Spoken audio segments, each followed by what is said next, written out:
Looking to sell your vehicle? Contact the United Auto Wholesale Team. We'll buy it. Old or new, car, truck, SUV, van, call to set up an appointment. Then stop in, make the sale, and get instant payment. Sell your vehicle to United Auto's Wholesale Team.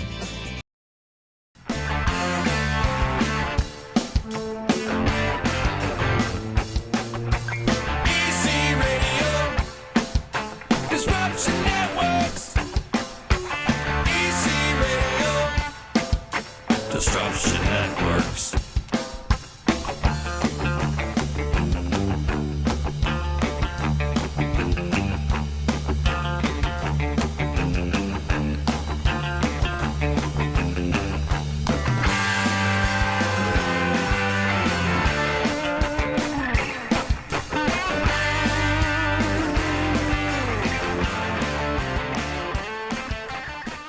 Local Music Mondays in full effect. People, how you doing? You can follow along on all Disruption Network social media platforms. We're live on Twitter. We're live on Twitch. We're live on Facebook. And we're live on YouTube. Check us out. Share, like, smash the like button, and all that happy stuff that you do on social media. Shout out to my sponsors, United Auto Service, 4994 Commercial Drive in Yorkville. Stop by their showroom and see why it's easy to do business with United. Shout out to EJA Moving Services, the professional movers. When you're ready to move and relocate, hit up Eddie and his staff at 315-335-0516, ejamoving.com. Thank you to Joey's at 307. Make reservations right now. They're doing lunch. They're doing great dinner specials. Give them a call, 315-864-3527. Thank you to Billy the Liquor Guy. Check out his book on Amazon or wherever you get books. It's called Under Too Long. It's an amazing story. Also, thank you to Utica Coffee. They're keeping us jacked up today. I'm drinking Half Moon Coffee, and I think it's fantastic. Absolutely fantastic. Thank you to Saranac. Thank you to Dave Longaretta, my attorney. If you need some legal advice, give him a call today at 315-735-6162. And thank you to Ballsy, ballwash.com. Use promo code members only. Keep the funk off your junk. That's right. So we have started off. First of all, I'd like to give a little shout out to everybody that reached out to me this past week. My father unfortunately passed away, and everybody reached out. It's been overwhelming with the support. My phone has not stopped ringing in a week, and thank you to everybody. It just goes to show that you don't need to have blood in your veins to know that you're family. So thank you to everybody out there for reaching out.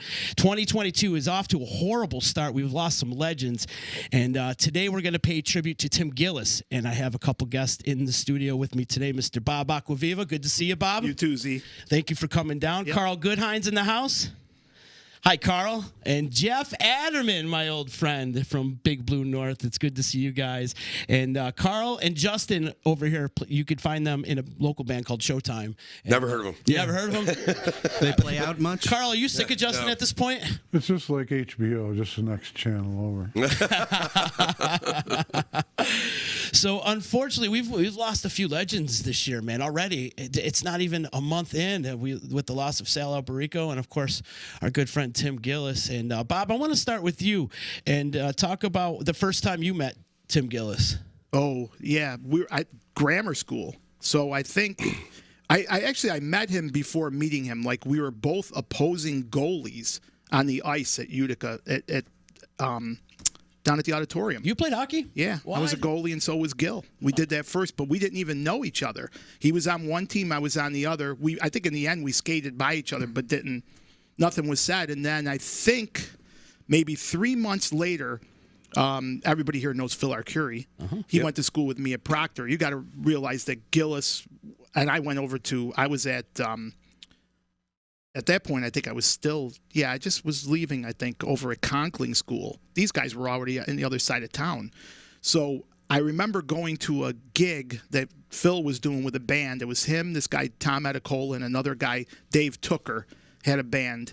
And Phil said, why don't you guys come with your band? It was me, this kid, Teddy Pape, and John Battle, who still plays with Dubonnet. He was the drummer. And we went over to see them play. We were kids. It was a grammar school dance at Lord's.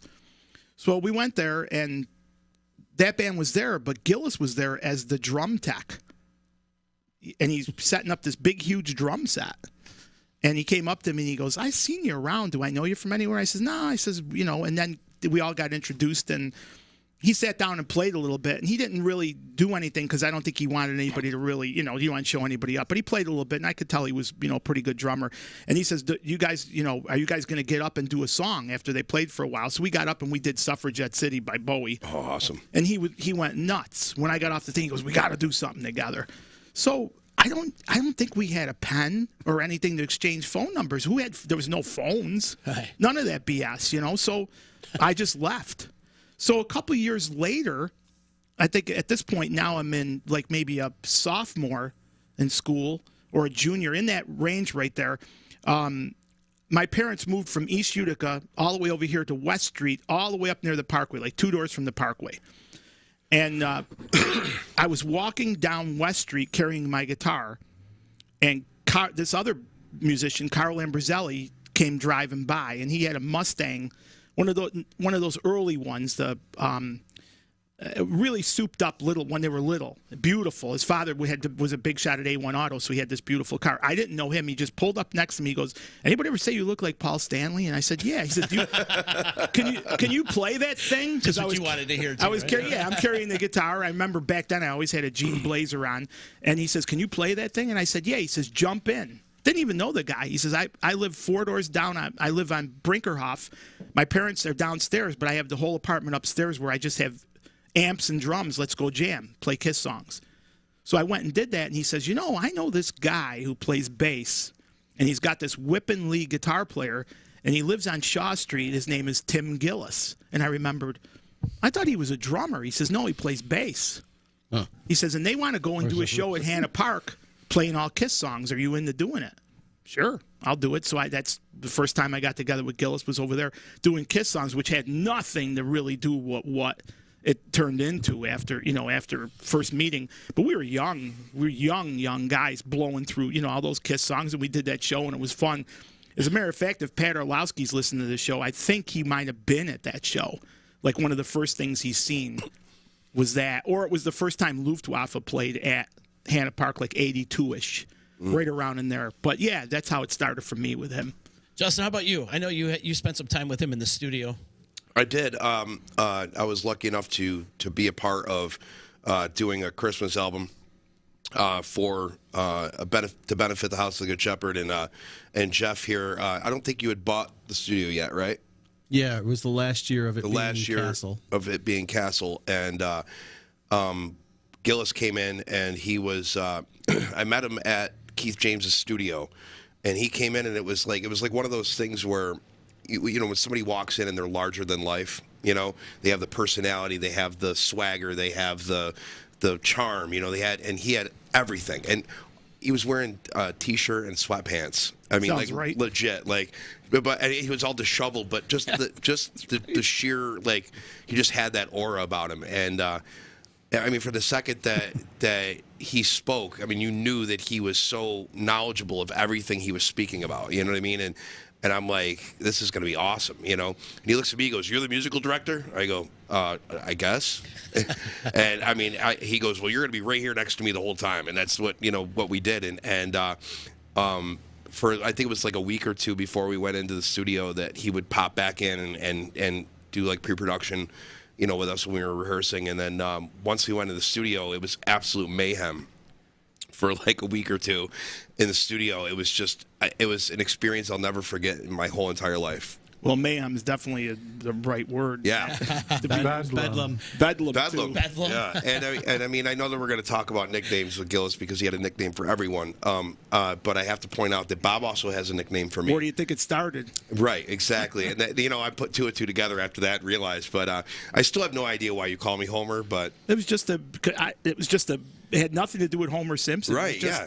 I don't know. I just thought that's what I always called him, was Homer. He called me Homer once, and it stuck. And but he was. It's going to keep. But sticking. you were what, 16? Yeah, 15? 16. Yeah, 16, he was like the youngest guy, yeah. and he's not the Justin Smithson he is now. He was just a kid and just just whatever, Right. when we first worked in the studio. Yeah, I mean, and I know these guys got way more stories than me, so I'll tell the only story nickname-wise. It's pretty much the only story I have left of Tim, and it was right around the same time that the Mayan calendar was supposed to end. and like it was 2012. The 2012, the world was going to end, everything was going to explode, and no life was going to live on the rest of the earth. And so I had to do vocal scratch tracks to keep everybody in order of how the songs were going to do. So I went in and I was singing songs that other people were singing that were way higher than I had to sing, and my voice cracked on one, and it happened to stick. And every time that we were sitting down and somebody would play a part on that, and that crack would come up, I would go, oh, like this. And Gilles would laugh. He would laugh and laugh and laugh. And finally, like after doing it like 45 times, he's like, you act like the world's going to end because you cracked on that stupid, vocal scratch track. And I'm like, well, for me, I got to fucking listen to it every 5 seconds, And he's like, that's it. He goes, it's going to end just like the calendar, so you're the Mayan priest from now on. And still to this day, Jeff over there, he calls me priest. That's what is, so you that got stuck too. You got to figure he could have recut that in 2 seconds. Don't you think he left it on there for a reason? Oh, perfectly. I mean, that was Gilles. Oh, yeah. He would be the first one to leave that. I mean, I learned so much about being witty from him. I mean, just in that short time that I spent with him. Even though I only spent a short time with him because of how young I am, I'm sure if I grew up when you guys did, I probably would have been in with all that. But the short time that I had with him, he stuck. I thought about him often. Him and Neen, and once they moved to Tasmania, it was a sad time for all of us. I think because he was gone for so long, you know what I mean? And then he popped back into our lives for such a short period of time, and then he was gone again, you know what I mean? So it's like, for me, it's like I finally got to see him and to know him, like, and see the man that everybody had all the stories about, Mm-hmm. and then he was gone again. And so, like, I was sad about that, happy for them, but sad about that, and, so that's my story. Carl knows him. He's known him the longest. Carl's yeah. done stuff with him when he was a kid. Yeah, Carl, because just before we went on air, you were telling a couple stories about being in his parents' house and whatnot. Tell a couple of those. One thing, when we lived on the road, was that a lot of people didn't realize is that when Tim would get up in the morning, he'd do 300 sit-ups. Back then, yeah, he was. And I was his spotter. I'd have to get up, hold his ankles down, watch For 300 TV. sit-ups? 1, 2, yeah. Are you saying he was an extreme person? 300 of them. Every day. Wow. Yeah, Every day. that was during when he was really in good shape, remember really in working high school, his frame carried a lot of weight back then. He was over 300. As a matter of fact, it's unfair to say people used to call him Meatloaf. Yeah, yeah. He had the long hair like that. He looked like Meatloaf. He looked like him. Yeah. I'll give him that, but he hated Meatloaf, and that was very unfair. He wore a black trench coat all the time, Gilles. Really? And he looked a lot like Meatloaf. I mean, a lot, like disturbingly. Even my old man said to me, "What? This guy looks just like Meatloaf." When we were kids. That's my father saying that's true. Yep. But we met when we were, 7 or 8 years old at summer camp. Camp Bethlehem, I want to say it was. Yeah, that'd be right. Behind where UCA and they're condominiums now. I don't even know what they're called anymore. Up near the state hospital there. No, up the staircase behind UCA there. And to keep the kids interested, they had sports every day. And one of the days they had boxing. And at age 7, not doing it on purpose, I knocked Tim Gilles out. Yeah, I remember woke that up story. with everybody standing around him. Is he dead? But I don't know. We were friends and everything. He just walked into it or whatever. We were friends ever since. And everybody had their own dent in his furnace ducts in the basement. Because back then, everybody's furnace looked like this. Octopus. Yeah. Yep, the octopus. There was one of these going to each room in the house. And if you lived in a big house, but when you'd walk in, and it'd be written in a marker, Tim Michelini. Yep. And then there'd be a dent in this one where I would hit. And then Mike hit his head over here twice. And Craig Weiss came down and hit this one. He's so short, but he hit this one over here. Yeah. You marked them all. Hey, the furnace was marked all over the place where everybody's head hit it. And everywhere else on the walls was egg cartons. Egg crates. Egg crates everywhere on the wall. You couldn't afford Oralex or anything like that. Right. No, egg crates everywhere. So that's what it Yep. It was a think tank, his place. It was really, it was a real musical time, like at 14, 15 years old, you walk in there and these guys are playing Gentle Giant. Yeah. When People would sit in the street outside the house on the curb. Yeah. Sit there and talk, and they'd be listening to us. But then on the other Outside, hand, like, you could go by there and hear Speedy's Coming by the Scorpions, and then you just see smoke bellowing out of his cellar. Because he, as a matter of fact, fog machine. Slade Goldstein, who lived across the street, remember when he did those flash pods down? He almost burned the whole house down. Yeah. And it would be a guy named Slade Goldstein. Yeah, Slade Goldstein, exactly. right across the street. That was Not Spinal Tap at him all. and Gilles were good buddies. He was a nice guy. As a matter of fact, I think on some of the things that were written online, Slade came on and was telling that story again. But I remember that when it happened. I mean, it was really, there was a whole, like I was saying, there was like maybe 10 of us that would go there and play, in various, different little like group things, and who could play, who was better at what would play, and I'm in all the rock stuff. Mike Robinson is playing all the progressive stuff. Sometimes I would play that stuff if I could play it. I was probably the worst player there. I mean, I'm not ashamed to say it because I didn't know what they knew. Yeah, sure. They were giving me Henry Cowell records at 450. I didn't even know what the hell, Gong. Gil, did you ever hear a gong? No, I never even know. And they'd Gilles would bring me upstairs and show me the album cover, put the record on, pick the songs he thinks I would like, and then, take these home, listen to them.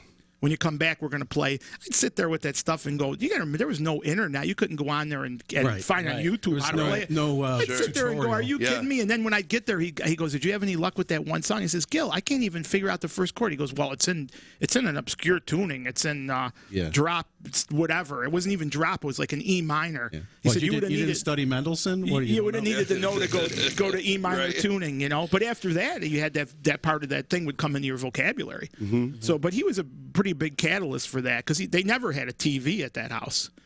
They did not grow up with a TV. So in their main room, their living room, was a huge piano. And I remember going up there and Gilles playing. He'd play some stuff that he wrote, and then he would go. He knew I liked Blue Oyster Cult. He would immediately play astronomy. It was great. He would play all the astronomy stuff, and I would walk out of there like marveled because I never seen anybody do that. Yeah.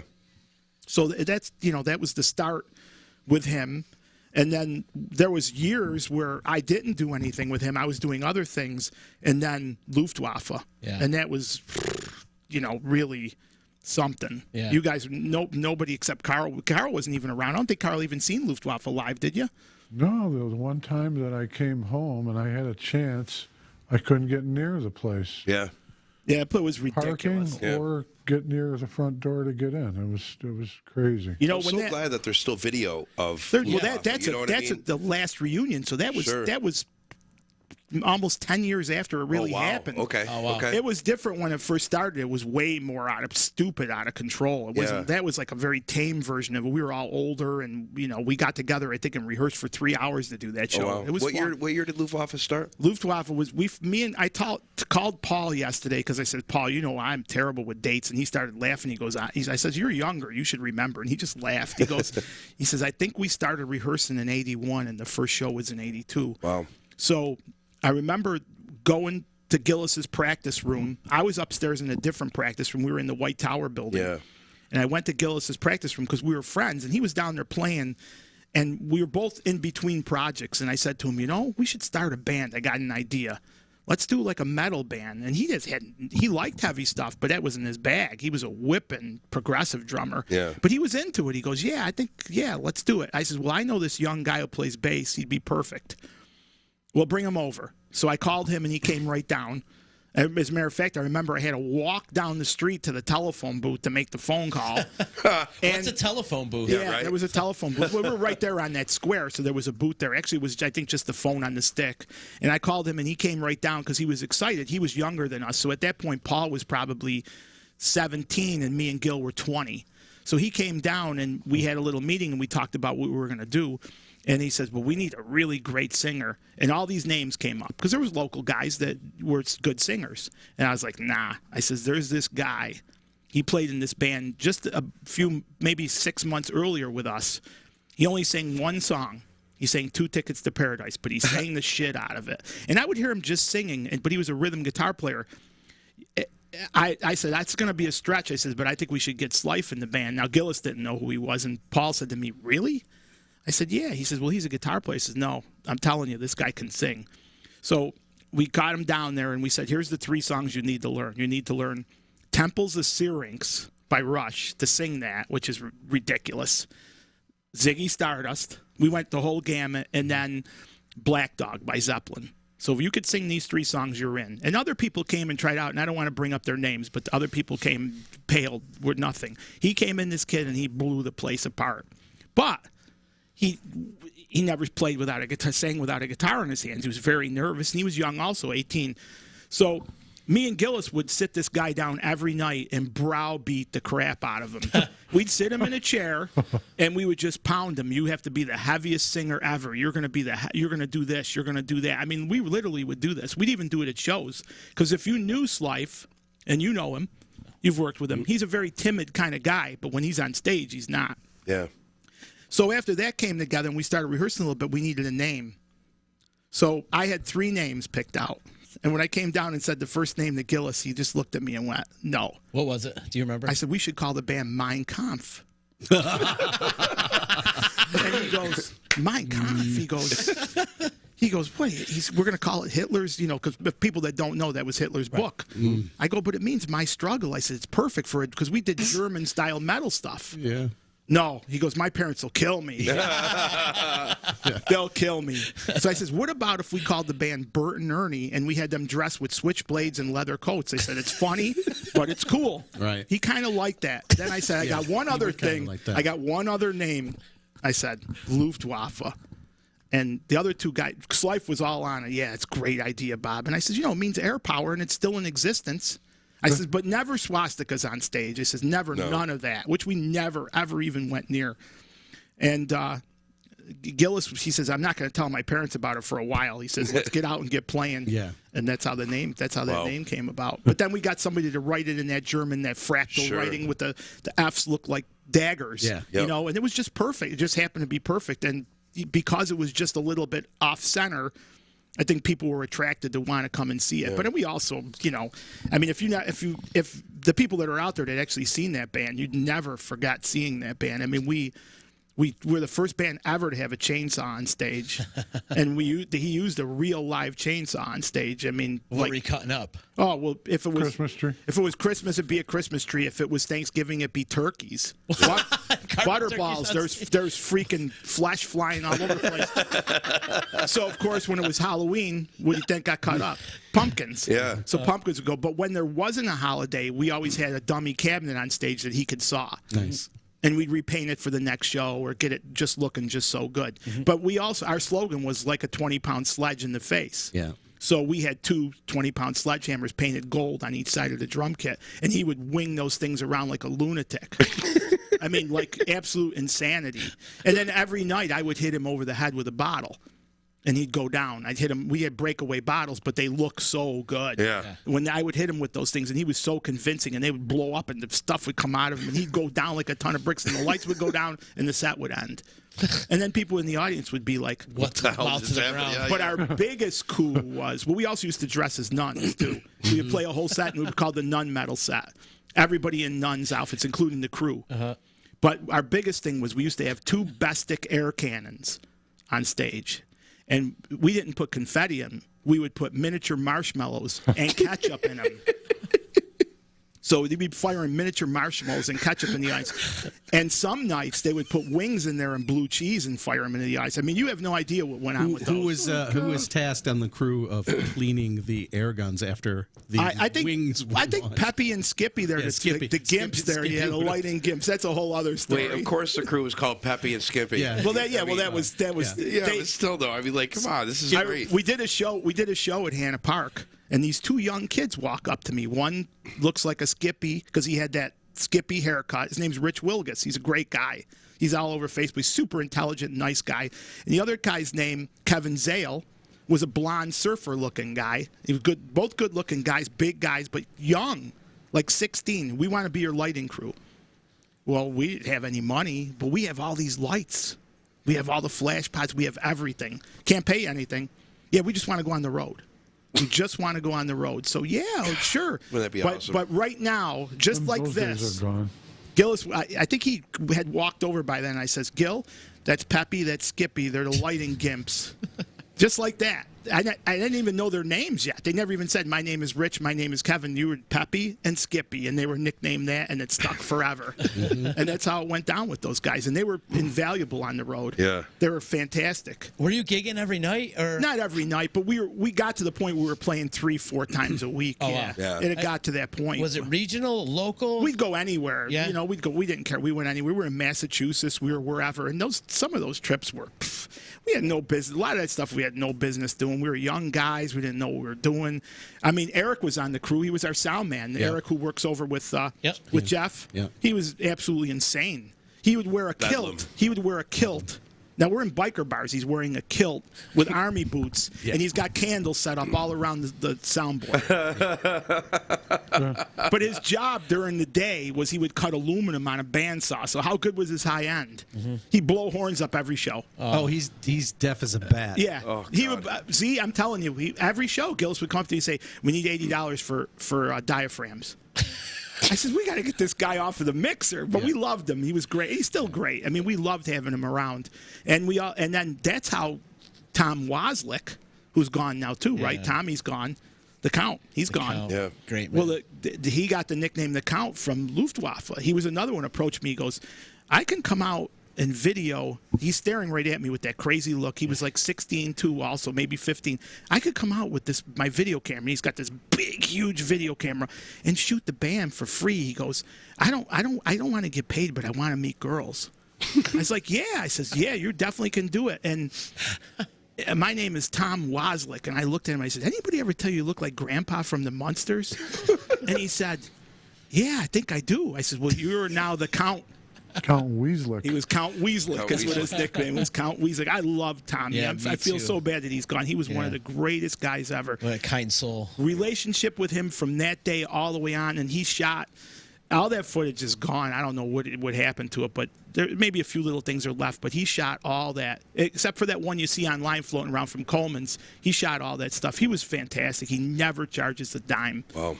We had more fun with him. I mean, so much fun with him. So that band was like just a really outrageous, and it hung in there for about 3 years. But Gilles left after 2, and he went on the road with Carl for a little while.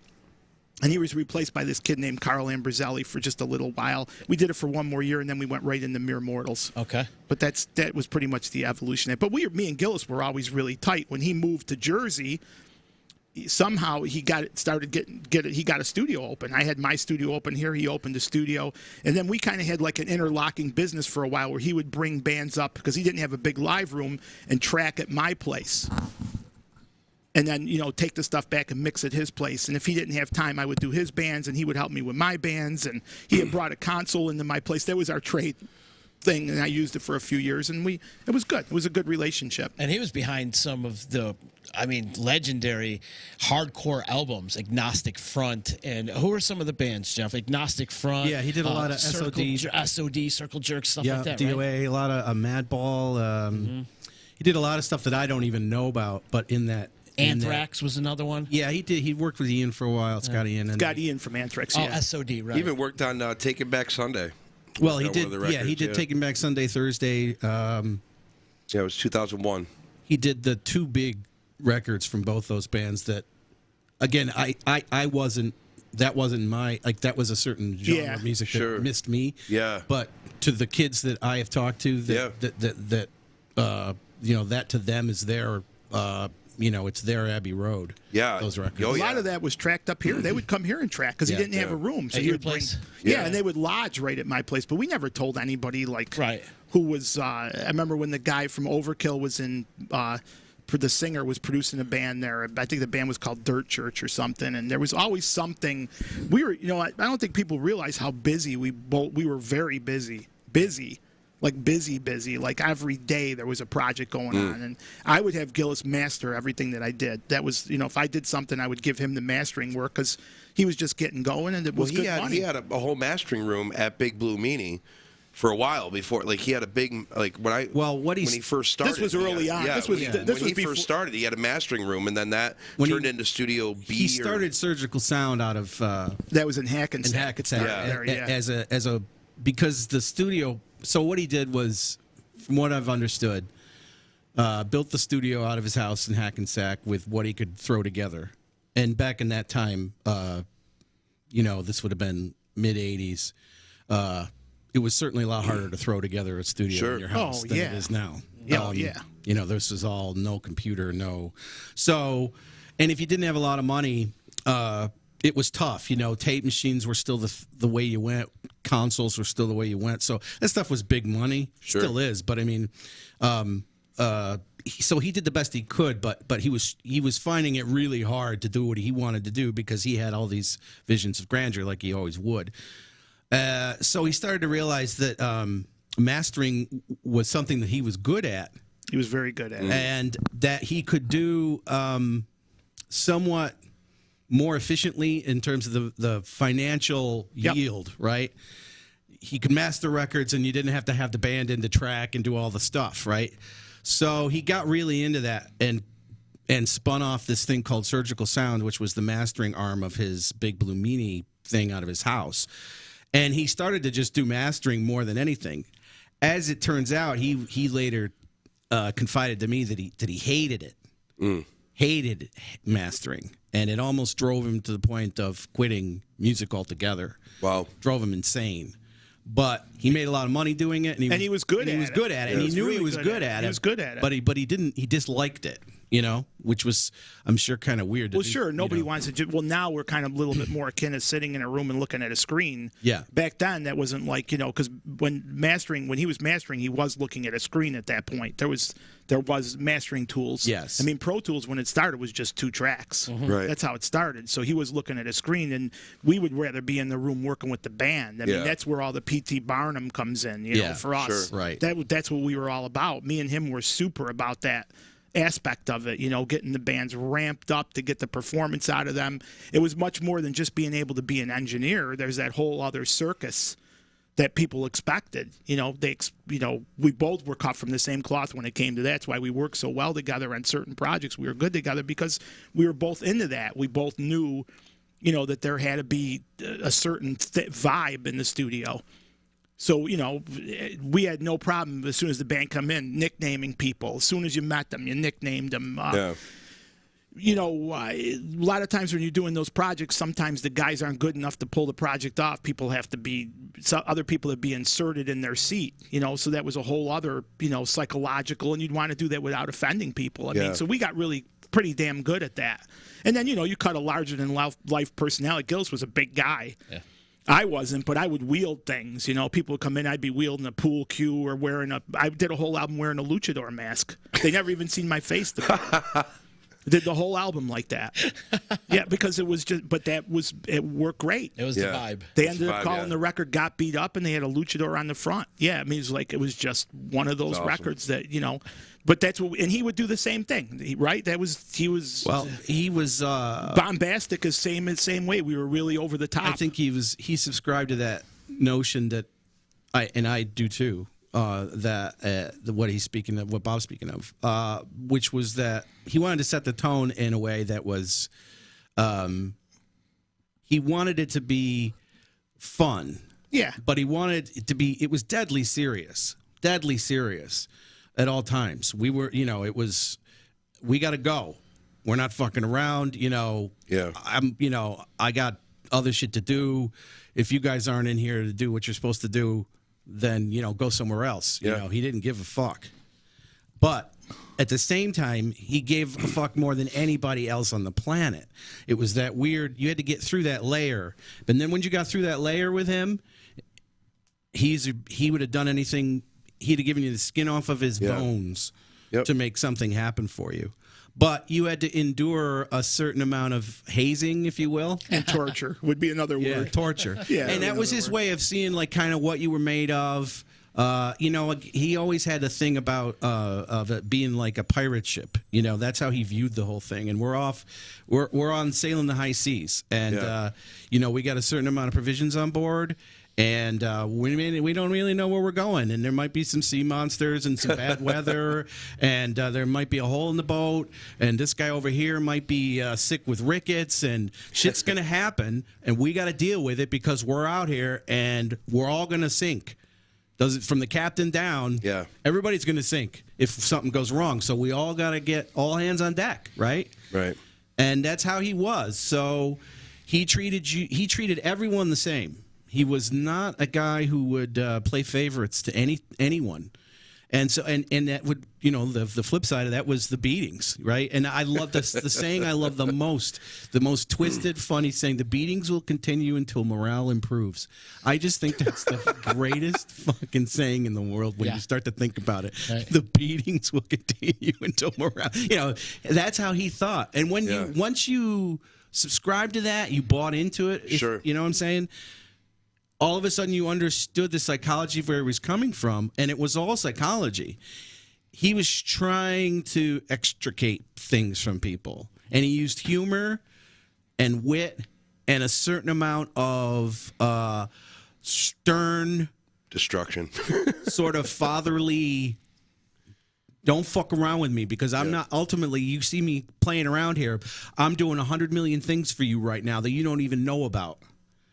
For your benefit. Yeah. So why don't you, in later days, put the phone down, pay attention, right. Stuff like that. Mm-hmm. He was trying to always, I think, be a mentor to everybody that whether it was a moment that you had with him or a lifetime that you guys spent with him. He was always trying to be an enigma in a way, Yeah. Not that he had he had a healthy ego. You have to, you know what I mean. In this business, as a producer, especially, you have to believe in yourself. So, I don't think he was like. It wasn't like he was like he thought who he was. It wasn't any of that. But he just knew that, he knew how to do a certain thing a certain way. It wasn't for everyone. He was a polarizing guy. Some people didn't dig his vibe. Mm-hmm. I know that feeling. Right. Yeah. And that's and he was what it is. And he was just like, well, okay, go somewhere else. That's cool. Godspeed. Good luck to you. Sure.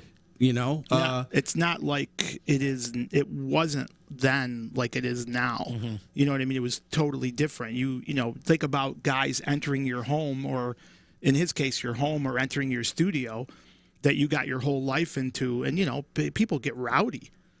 So there was a certain amount of, you had to show a certain amount of, gusto to make sure that things went. That's just that part of it, not even talking about, Jeff and I had things when we worked together. Mm-hmm. There were people in his band that were not, they didn't end up in his band, but were, without mentioning any names, that the guy came in and damaged something at my studio, and he ended up going down the stairs.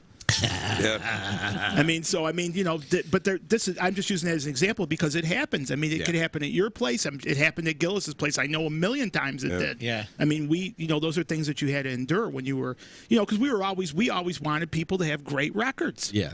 If our names were going to be on them. I used to have this conversation with him all the time. There was a band I was working with and I just couldn't mix it. I said, Gil, can you take it over and mix it? I just can't do it. How come you couldn't mix it? I had done 3 records with the band and I was just burnt out. I was like, dude, I can't do it. He was like, yeah, I'll do that. And he would send me projects to say, look, I can't work with this guy. He's a blah, blah, blah, blah. It just doesn't work. Uh-huh. And he'll work good with you, though. And he would come up and we'd make it work. It's just how things happen. It was just, when you know somebody's personality, you know what's going to work and what's not going to work. So, and people really seem to enjoy coming up to Utica and record. He always called it the get out of Dodge. Yeah. And that's how he referred to our place. So I met him. So the way I met him was through Bob. I knew of him. He was like the Yeti, in Utica. It was like, there's this guy who made it.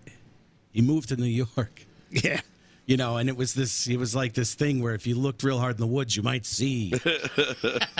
And he was the same size as Bigfoot. Yeah, he was. Well, yeah, I didn't really mean it that way, but he probably Enormo, he would call himself. So, the legend of Enormo. So, I didn't never meet the guy at that point, but when I did a record with Bob in that band where he's talking about where they threw the guy downstairs, because Bob had produced it, and he said, I'm going to send it to my guy. I'm going to send it to Tim to master it. When he was doing Surgical pretty good. Yeah, he mastered your record. And he mastered the record. Did a good record. Good job on it. And excuse me. So that was the first interaction. I was like, oh, cool. So Tim's going to master this out. That's neat. Still, I had no intersection with the guy at all.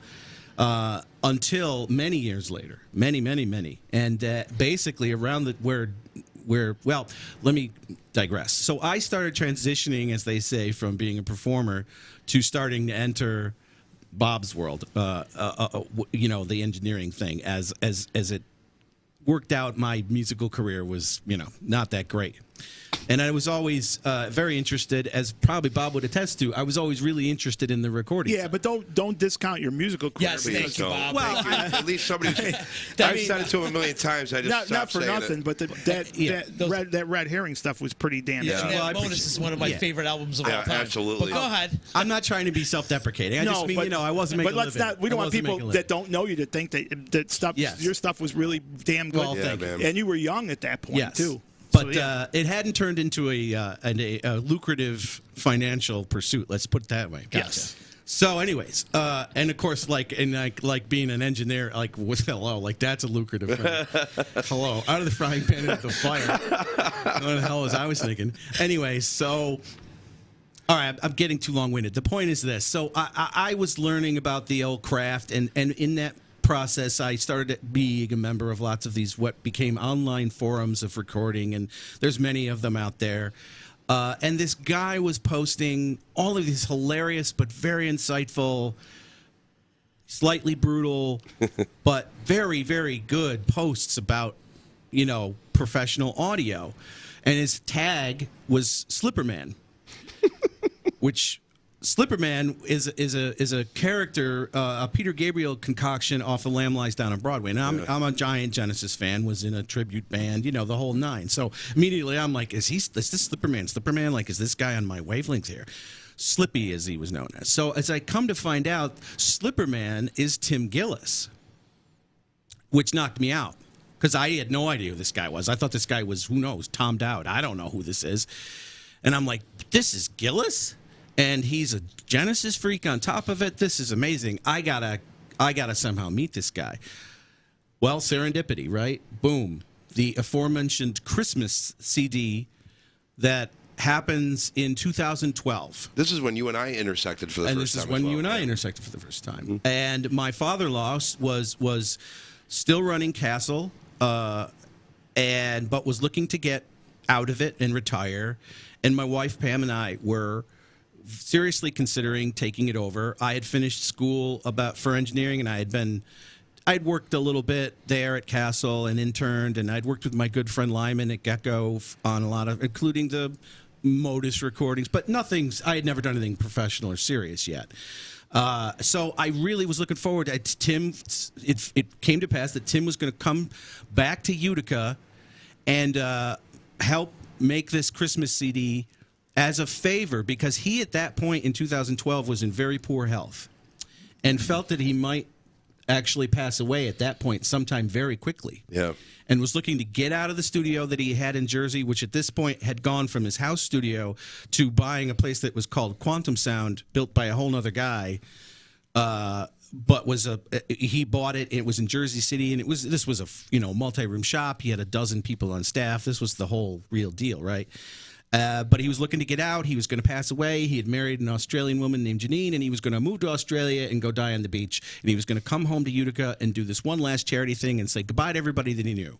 And that's what he was doing. So he came to Castle to do that. That's heavy. Yeah. And it was like, wow, I'm going to get to meet this guy. But geez, this is it. So I got to meet him.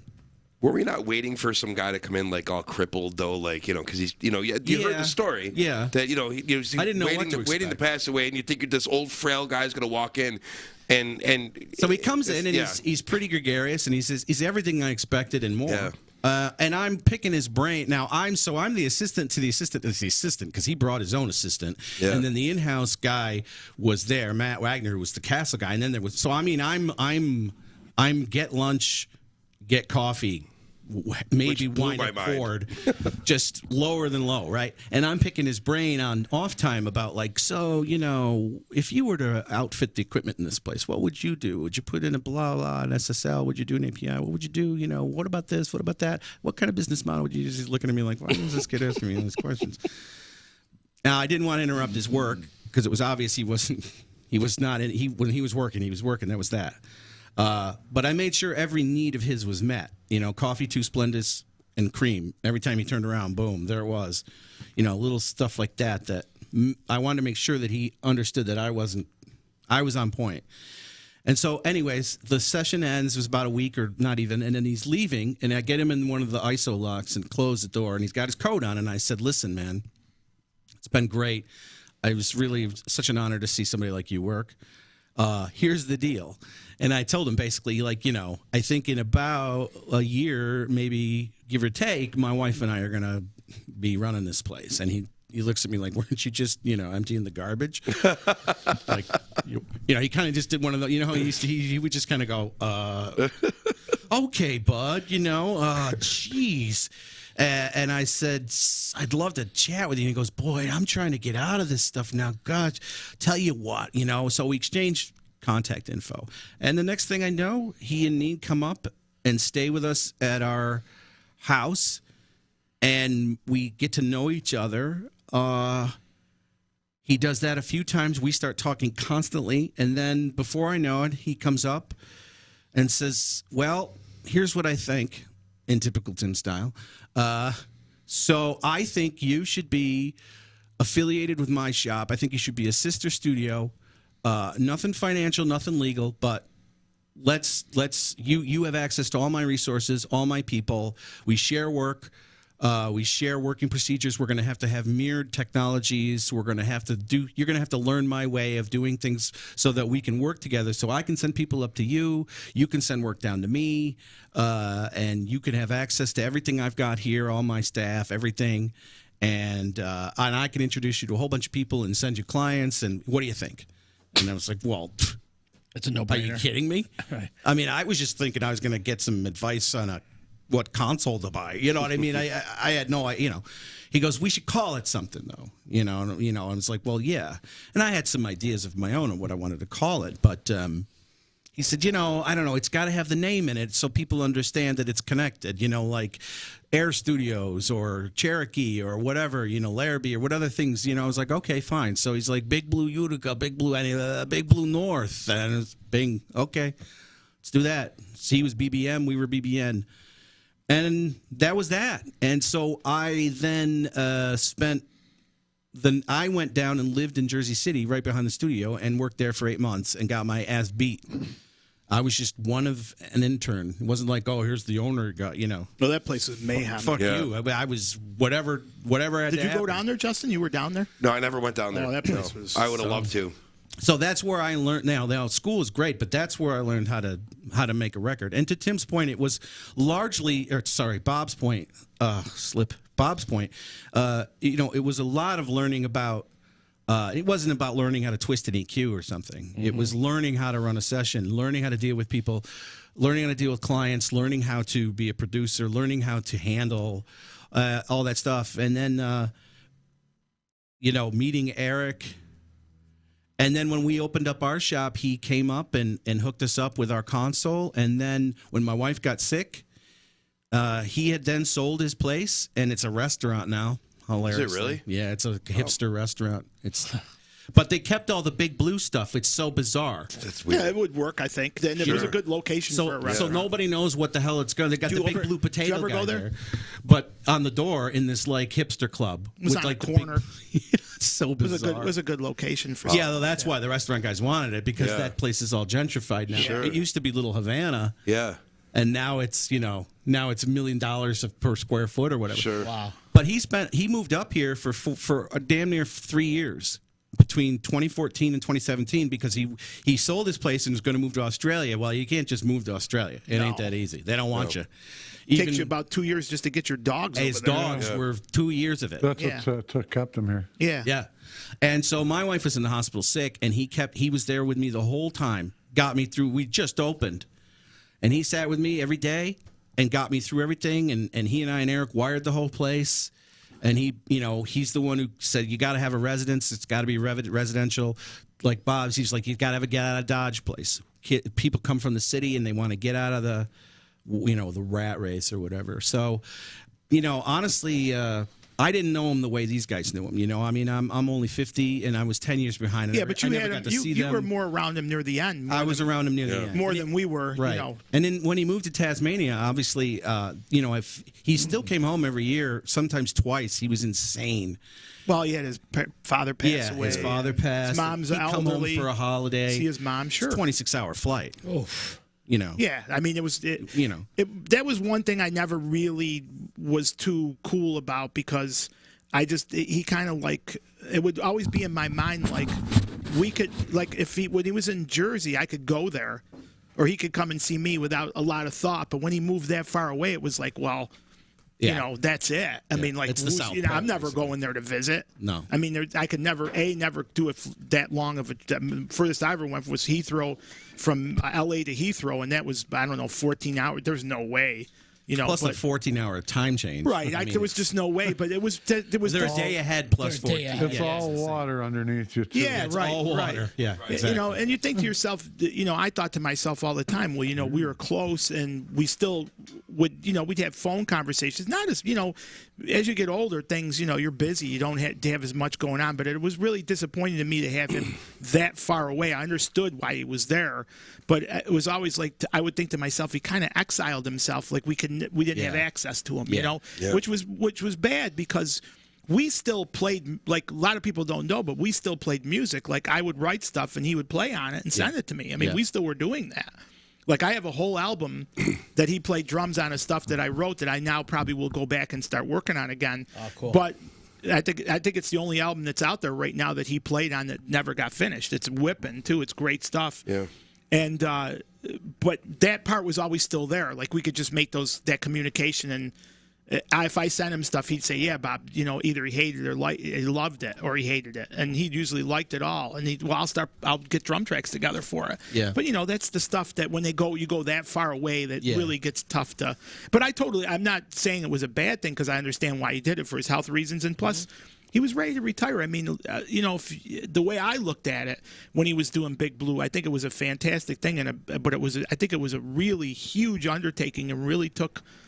To be honest with you, it really took a toll on him. It beat the shit out of him. It is what ultimately led to him. Yeah, to right. Him dying, right. Him. And I would have talks to him.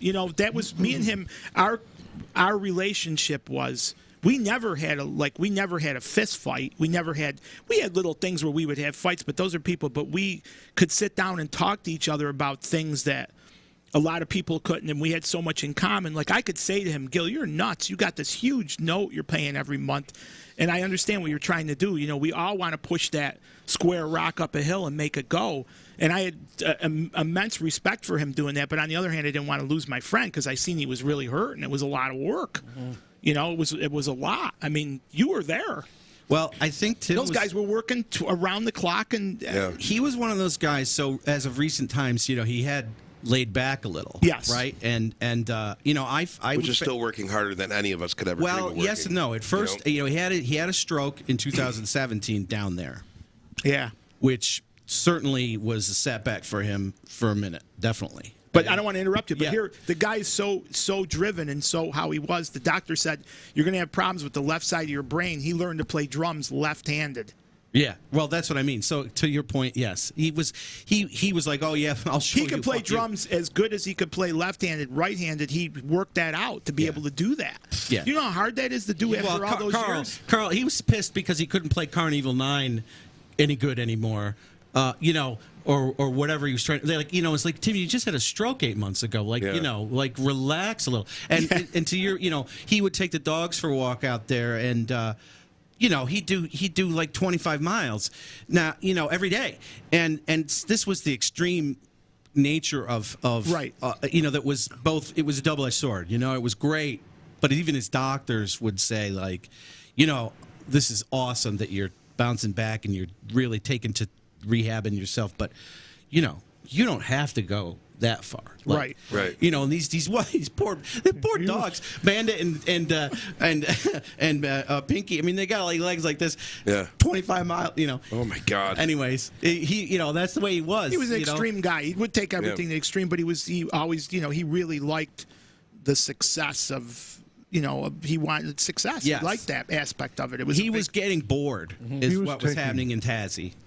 He would take naps on the floor behind the console, like Oh, try to sure. shut my eyes for a half an hour, and everybody be out doing their thing and everything. He'd be sleeping. He'd be sleeping Yeah. on the floor. Yeah, I could never do On a that. pillow. No. I couldn't Like, do you that. wake me up in a half an hour. Yeah. Right. A half an hour, you're just up 25 hours. You wake you up in a half an Right. hour. I mean, it's they gonna would be think nothing. See, they would think nothing of working like 48 hours in a row. Oh yeah, he told me the story. He was at Longview, and they did 50 hours. Oh, my And he God. said he's got pictures of it that he says I don't even remember taking these photos. He goes, we were just so out of our.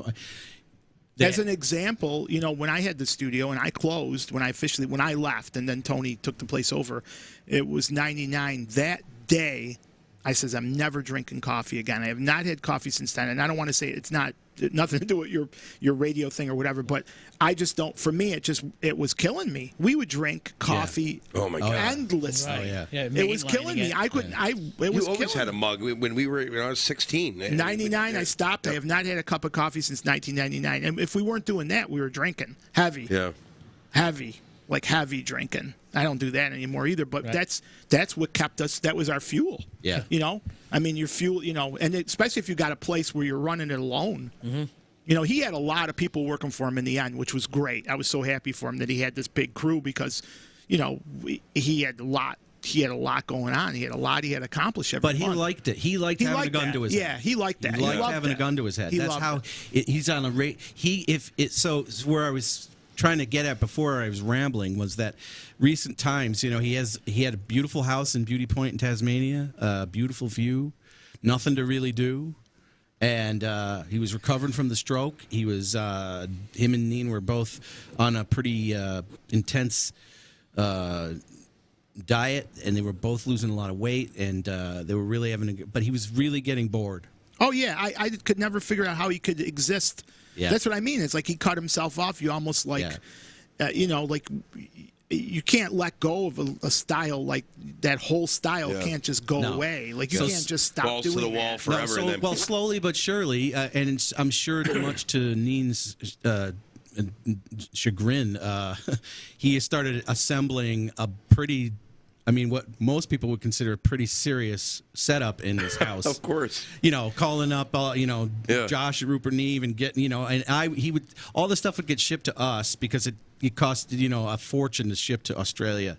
So it would get shipped to us and then we would ship it there. And it was a way of sort of getting around all the exhaustive freight.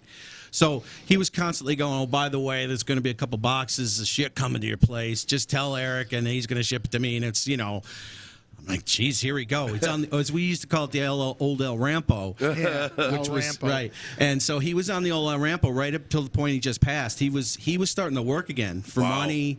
He was starting to do a lot of jobs. Last time I talked to him, I was like, how's it going? Because I would FaceTime him once every week, pretty regularly. I would see and talk to him more in Tasmania than I did when he was in Jersey, actually. Oh wow.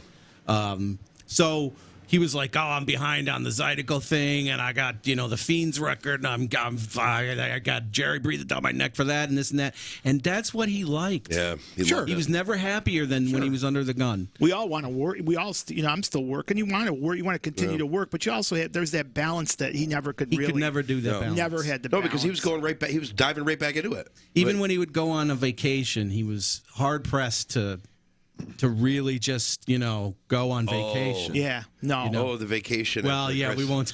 No. But that's. He was, as he would say, he was doomed. That's what he would say. He would say, "You got the mark, just like I do." He would say to me, "You're doomed. You can't do it. You can't not do it. But doing it's gonna kill you. And what can you do? You know what I mean?" And I mean, it's sort of true. Unfortunately, I never imagined it would be this soon. I didn't ever think Tim was going to live to be a ripe old age. Right. Just between his health issues before the stroke and after, and his lifestyle in general. But I certainly didn't expect it to be right now. No. What do you think was the best lesson he's ever taught you? Endure, persevere. just keep showing up. Yeah. And that's what's been getting me through right now because it's been tough. Yeah.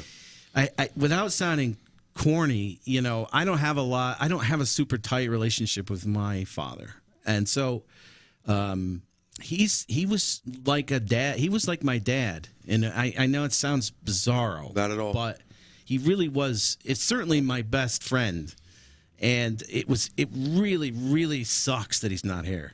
It's like I can't even tell you. I had a couple nights it's tough to sleep and not mourning but just things flashing and I know Carl suffered from it too. Just things things flashing back to you remember things like weird things like being in a club and wherever and a conversation that might have happened backstage or certain things. Those are the things that kind of just the nicknames too. Yeah. I mean, we had so many nicknames for everybody. We had more fun nicknaming people and Carl, El what's your Rampa nickname? thing. You know how that started? That Rampa thing. No. That was the name of the bass player from Whatever the soup of the day El was, I guess. Rampa or Rampy was the name of the bass player for Bill Haley and the Comets. Oh, no kidding. And I used to bust Gil's chops and we would say El Rampa, and then it turned into El Rampo, and then and everything was we were always ramping and Luftwaffe. We were always ramping everything up. Yeah, that was the whole point. That's what we used to say. We're going to ramp it up. We're right.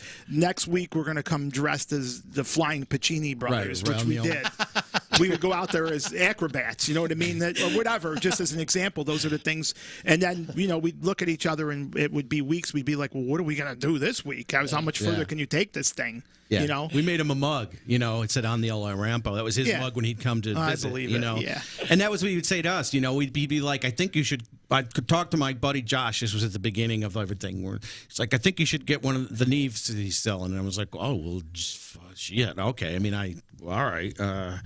That sounds pretty serious. And he goes, let's go. Get on the old El Rampo. He was, damn the torpedoes, full speed ahead.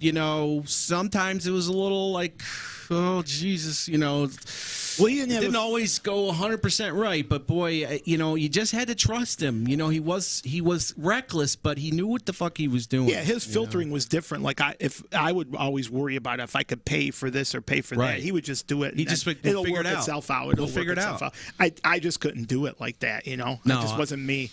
And we clashed a little. was tough for He was me. always like, "You got to hire staff. You got to do this. You got to do that. You got to get a B room." We had some. We didn't fight, but I mean, we had some differences of opinion on how our shop could be run versus what he thought. He always told me, the place is too clean. Well, what do you think he used to say to me? Right. He says, your place is too clean. He goes, it doesn't look like anybody's using it. Looks like a museum. And I said, Bob, this is a different thing. It's a different market. I said, when you buy a used car, you don't want to see everybody's shit in it. You want to think that you're the first one in it. And I said, people... Well, down there, they expected everything to look different. like a shit. It's a whole different thing, And after a while, he understood where I was coming from. I didn't want the overhead of a staff. I didn't want the overhead. To Bob's point, I didn't want to live that life of like sweating in the middle of the night, going, "Oh my God, I'm $300,000 in the hole.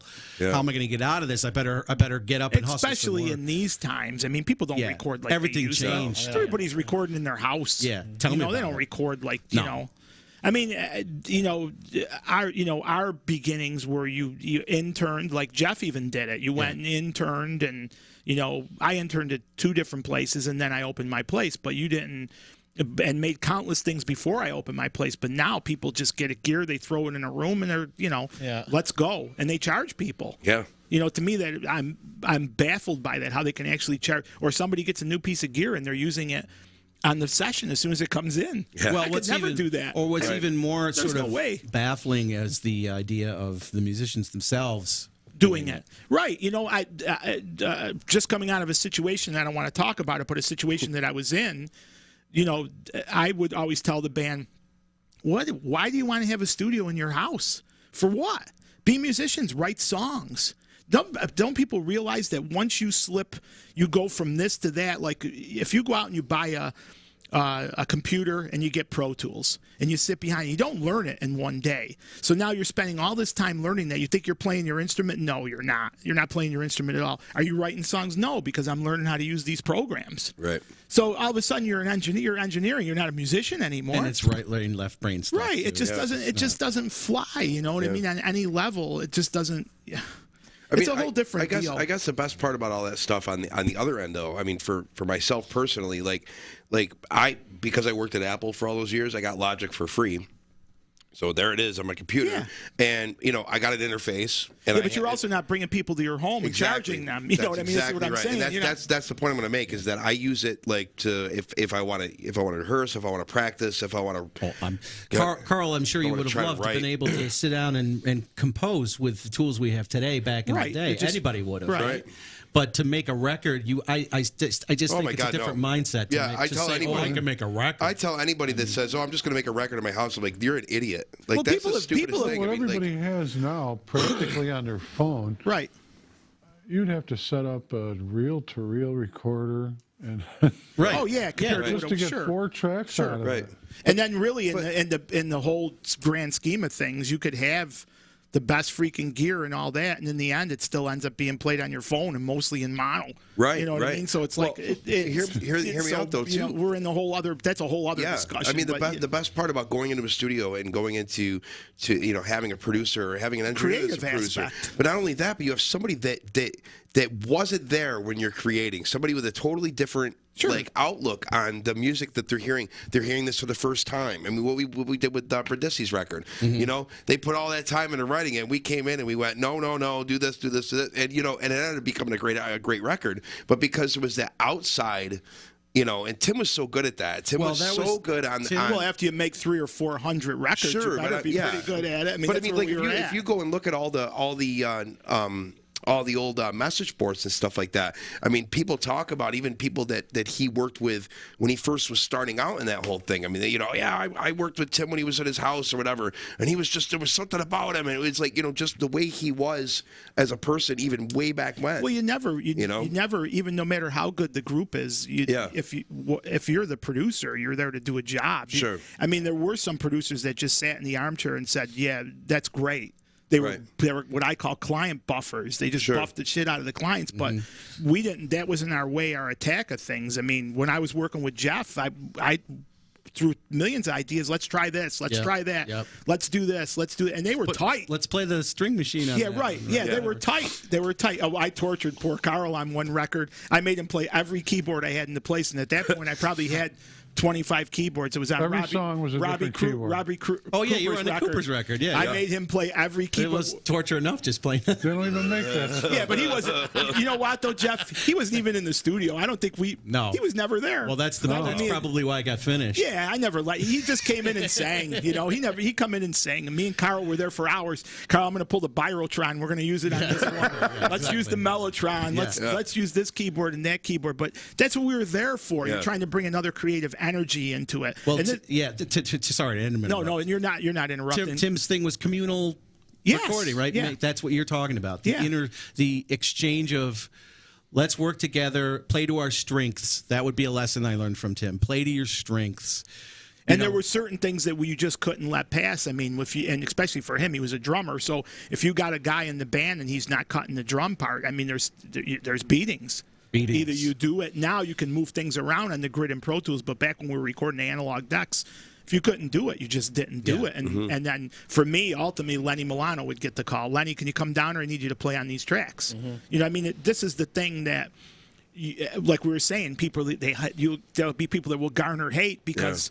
They had to be replaced to make a great record. Now, they're really not replaced in the band. They can play all the live shows and learn how to play it. But for this particular thing, we got to go this route. It wasn't because you didn't like somebody. You just had to trying to make the best record you could Lenny was the make. Greatest at ass-backwards recording. You could have the whole record done and then be like, Lenny, come in. Well, I did that many a times. Yeah, and he would record, And sometimes, majority of the times, there was no click, and he'd have to come in there and play those freaking songs, and he'd do it amazing. But, I mean, Gil could do that, too. Sure. I mean, there were certain people that had that, that thing, about them. That I mean, if he was here, Gil, and we were talking about recording experiences, I'm sure he would bring up his first real recording experience that he played drums on, and Carl Kennedy was the producer. He took a beating like you wouldn't believe, because at that point, he didn't play to the click. Right.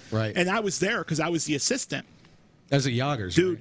Yeah, I'm telling you, I'm sure he wanted to kill Carl many times through that. Me and Carl are still good friends, and Carl from the Rods, right? Yeah, and I contacted Carl to tell him about Gil because we're still very good friends. We talk all the time, and he felt horrible because he loved Gillis and he thought he was a great player. But when they were making that record, they were bunting heads like you wouldn't believe. And that's what sometimes happens. It happens. You know, I mean, it's you suffer for art, as Tim would always Right, say. yeah, it's- you know, it's not all roses, it's not all kumbaya. Yeah. It's hard work to make good fucking records. All this rolling apart is what we're trying to say is that's part, you know, we don't want to like make a thing like Gil killed himself doing what he did, but that's part of the stress of Absolutely. and if you do it for years and years and make, you know, I 300-400 records, I know I did it. So I mean, he made as many. He claimed to me that he had last counted and he gave up was somewhere around 700. Yeah, and I know I was right around 500 at least, and I forgot. You forgot. I was doing a discography for somebody, and I would have the book next to my table when I was watching TV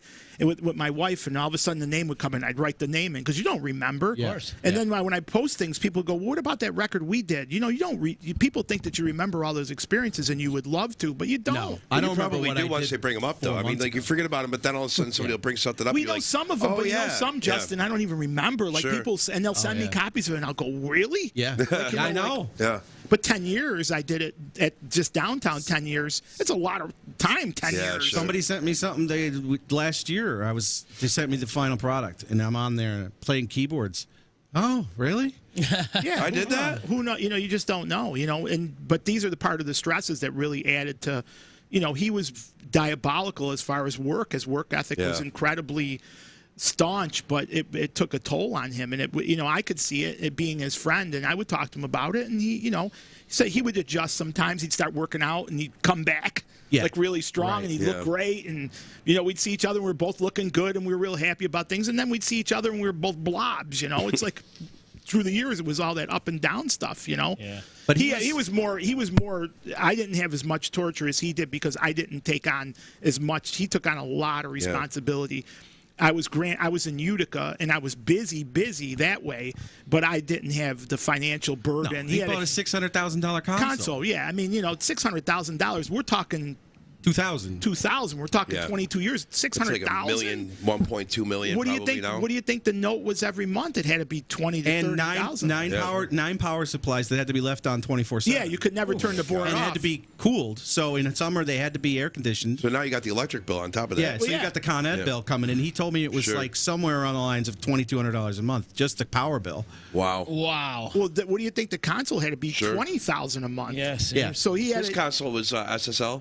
No, this was the Neve. 1998. That was the Neve, yeah. Okay, the Yeah, Neve, big yeah. Neve. Yeah. But Well, then it was he an had Amec, but the Neve, yeah. Neve, it was a Neve, yeah. Various rooms with boards in them too, and other people working. So all those people are working as a populace to make this money to pay those Yeah, that's bills. the A room. Right. The B room had the Mozart in it. Yeah. And the C room had the big in it. Had the big in it. And then I had a big at my And then he had place. an editing station, and then another room that he never quite finished as a D room. But I mean, on and on. Plus, he's feeding all these kids Right. every day. You're not necessarily paying them. Some of them, the higher, the less, like the more senior staff, a couple of guys he would pay. But who could afford to But pay he's him? feeding them. He's feeding them every day. Right. And he'd Yeah. be upstairs cooking for 12 people. Right, so that he's still money's- paying 'em. Where's that coming from? It's not coming from the food fairy. Yeah, he's still paying them. Absolutely. Yep. Yeah, So- it was. I don't think people have any understanding of who he was. That's why I'm bringing it Right, up right. because I want people to know that he really died for his art. He did, I mean, yeah. he really did, and he was really very driven at that point. And I would love to. I seen him a lot during those years because he would come to my place and work all the time. And I would generally leave the building and just give them keys because I would get totally disgusted because the place would look like a bomb would go off. Yes. But I would He was sneak not a in. clean I would person. sneak in like early before they were up and stuff and clean. You'd see me running around with a bottle of Cinch, cleaning everything. And he'd come in and go, "I knew you were here. It smells good in here." And we would sit and talk, and I would say to him, "Dude," I said, "you got this going on. There's 3 projects going on back. Is there anything?" If I had light times, I would say, "Well, send them up. I'll do them." I mean, I always had the attitude of if the studio I owned it, if it wasn't busy, I might as well work anyways. It's there. I got to pay the electric bill. Get people in. Let's work. Yeah. So I would try to loosen his load for him, and he would do things for me. I'll do this mastering for you if you do this for me. And that's how we worked. He loved to do that The kind barter, of. yeah. The barter. But I was always very concerned for him because he wasn't. You could see he was not a well guy, and this was before things really started to hit the fan. Yeah. And then when I heard what was going on, I was like, oh my God. So you really? knew him like that, though. I mean, like when I met him, it was still. I mean, it was like. I thought that's just how he was. You know what I mean? We knew each other since we were kids. Sure, we were kids, like kids. He came to my freaking graduation party. Here's a great story. So he comes to my graduation party with Mike Carl, who's now gone. He died too. He was murdered, actually. They come to my graduation party, Italian guy, and Gilles knew my father because that's a whole other thing. Gilles worked with me at my father's cleaning company at night and was one of the janitors. Oh, I didn't know that. Yeah, when he needed money, my father loved Gilles. Mm-hmm. He used to call Gilles Okinawa because of his head. He said, "You got an Okinawa." I don't know. My father had a nickname. He used to call him Okinawa. They had more. Him and my father used to have. My father was that type of guy. He was a real funny guy, and they would have more laughs. And we had all musicians working, and we used to clean the UFCW building on the Parkway, which is now the Utica school building. You know that beautiful brick. Yeah, we cleaned that all through the UFCW thing. My father owned that business, so we had musicians working. So, they came to my graduation party. My mother had never seen them, and Gilles comes in with that long hair with the black trench coat, black pants on, and Mike Carl was this his nickname was Sludge. So you go from there, right? Right? Silent Mike. Yeah. By the way, what was Carl's nickname? Did you get one? No. He said whatever the song was. Carl never had it. I think Because you were Ziggy. And that didn't happen really? until way later. So you didn't have one really either. No, you guys not escaped? early. No, not early. The inner circle No, escaped? but Gil was Gil. Yeah. Gilles didn't start calling me Ziggy until the Luftwaffe kind of era. But you see where that Ziggy thing comes from is all the way back to when we did that The Ziggy Stardust. first time Yeah, met. So right. that's why he willed that in. But See, I wonder My where he mother got called him Rumblefish Gilles. from. Yeah. Too, But she thought that was his first name, Yeah, like he was a did he Canadian come up with that hockey himself? player. so did my mother. My mother thought Tim's first name was Gilles too. No, his first name was I'd heard Slipperman too. I'd heard that His before. name but- is My mother was so Gilles? mad Tim with the Gilles. Rumblefish. My mother was so mad when she found out that his name was not Gilles, his first name. She was like, "Why are you guys calling this guy Gilles? That's his last name. His first name's Timmy." So my mother always called him Timmy. Okay. Yep. Called him Timmy. But when they came to that graduation party, they ate like crazy. And my parents were really cool. They drank like crazy. But we weren't driving yet, none of us. So when they came and picked them up, they go back to the house on Shaw Street, and I don't know what happened. When they got out of the car, they had a huge fist fight, and Gilles ended up breaking Mike Carl's collarbone. Oh my God! So now we got a band, a trio. That's that for the band for a while. The freaking bass player's got a broken collarbone. They've chased each other through the house with meat cleavers. Yeah, they went through glass windows together. Meat cleavers out of the knife rack. No joke. Ran over the Christmas tree, broke the 100-year-old ornaments. Yep. Kept going. Those guys used to fight like cats and dogs, but they were the best. Those two guys were the best friends ever. But they would fight like you wouldn't believe. I do realize that I met him and spent most of my time with him at a point in his life where he had calmed down. Oh my Sure, God. sure. Carl, can you tell the story about the wine cellar? You told it before we went on air. Well, we were practicing, and So 82, but even before, 70s, probably 1980. 80, 79, 80, right around 79 there. Maybe. Yeah. Well, Mr. Gilles off to the side had a small. It's not really a wine cellar. There's only 30 bottles. Or Yeah, it had a so. big rack with wine in it. Tim come out one day. Oh, Oh, God. a Dixie cup in it. Right? Yeah. Dixie cup. Father comes down in between some screaming Gentle Giant song or hyena whatever, yeah. song we were playing, and says, "Say, Tim, I'm missing something out of the wine cellar. Or maybe it fell down and broke. Can you look around for it? It's worth $1,200." Oh Jesus! I'm like, Yeah.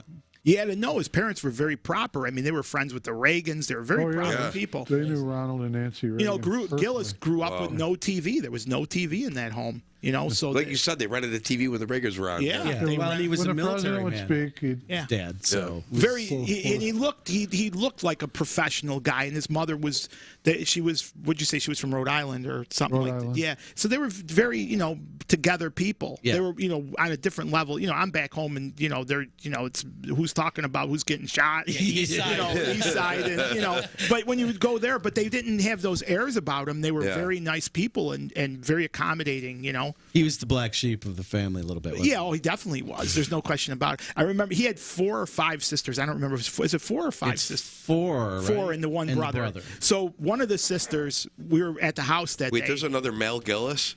Yeah, Steve. Is there any? Steven. Is Yeah, there any Steve. similarities? They I mean, look a little They bit look alike. a lot alike. Oh, but wow, other than wow. The that, no. swam. Yeah. What? The swam. The swamp. Yep. So, anyways, one of the sisters was having trouble with a kid, and he was coming to the house. The sister says he's coming to the house, and me and Gilles were downstairs writing. And Gilles says, this guy's coming to the house, and his name was something, and it sounded like Rhino. So Gilles says, there's this guy coming to the house, his name is Rhino. He goes, we may have to take him out. I was like, okay. I said, I was all game for it. We were young. sure. I says, okay. I says, this will be great. So she's on the phone with this guy, you know, and they had a long telephone cord. Remember that long telephone cord? It was in the kitchen, and she's in the other room with it. And me and Gilles are in that room. And, you know, it was one of those phones that you put it on the hook, and the hook would hang up. Yeah. Sure. We were piling pencils on that hook till it would finally. So it finally hangs up, and the kid's pissed. He's coming over. He's coming over. Yeah. So me and Gilles, they had a closet when you walked in the house. They had all these raincoats. So me and him donned these yellow rain slickers. We looked absolutely insane with the rain slicker hats on. And we went upstairs because he had a high house, and the entryway there was no roof over it. And when the kid came, we pelted him with bananas. Okay, now we pelted him with bananas. This is infamy at their house. This is only the beginning. We pelted the kid with bananas, okay?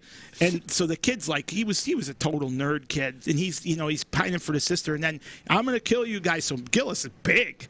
And I was out of my mind. So we come running downstairs with these rain slickers on, and we go after this kid, and he takes off. So we could see him. He's still looking at us, and me and Gilles get up and do a dance. We're dancing, doing the banana dance with rain slickers on in the rain with bananas all over the place. And the sister, I think she thought we were completely out of our minds because she actually liked this kid, but we were mad because he was giving her a hard time. Yeah. You had to be there, but it was really a moment that I'll never. It was so funny that I've told my son about it. Yeah. And he brings it up, when I talk about Gilles, he'll say to me, yeah, when you guys took Rhino out, did the banana thing. Yeah.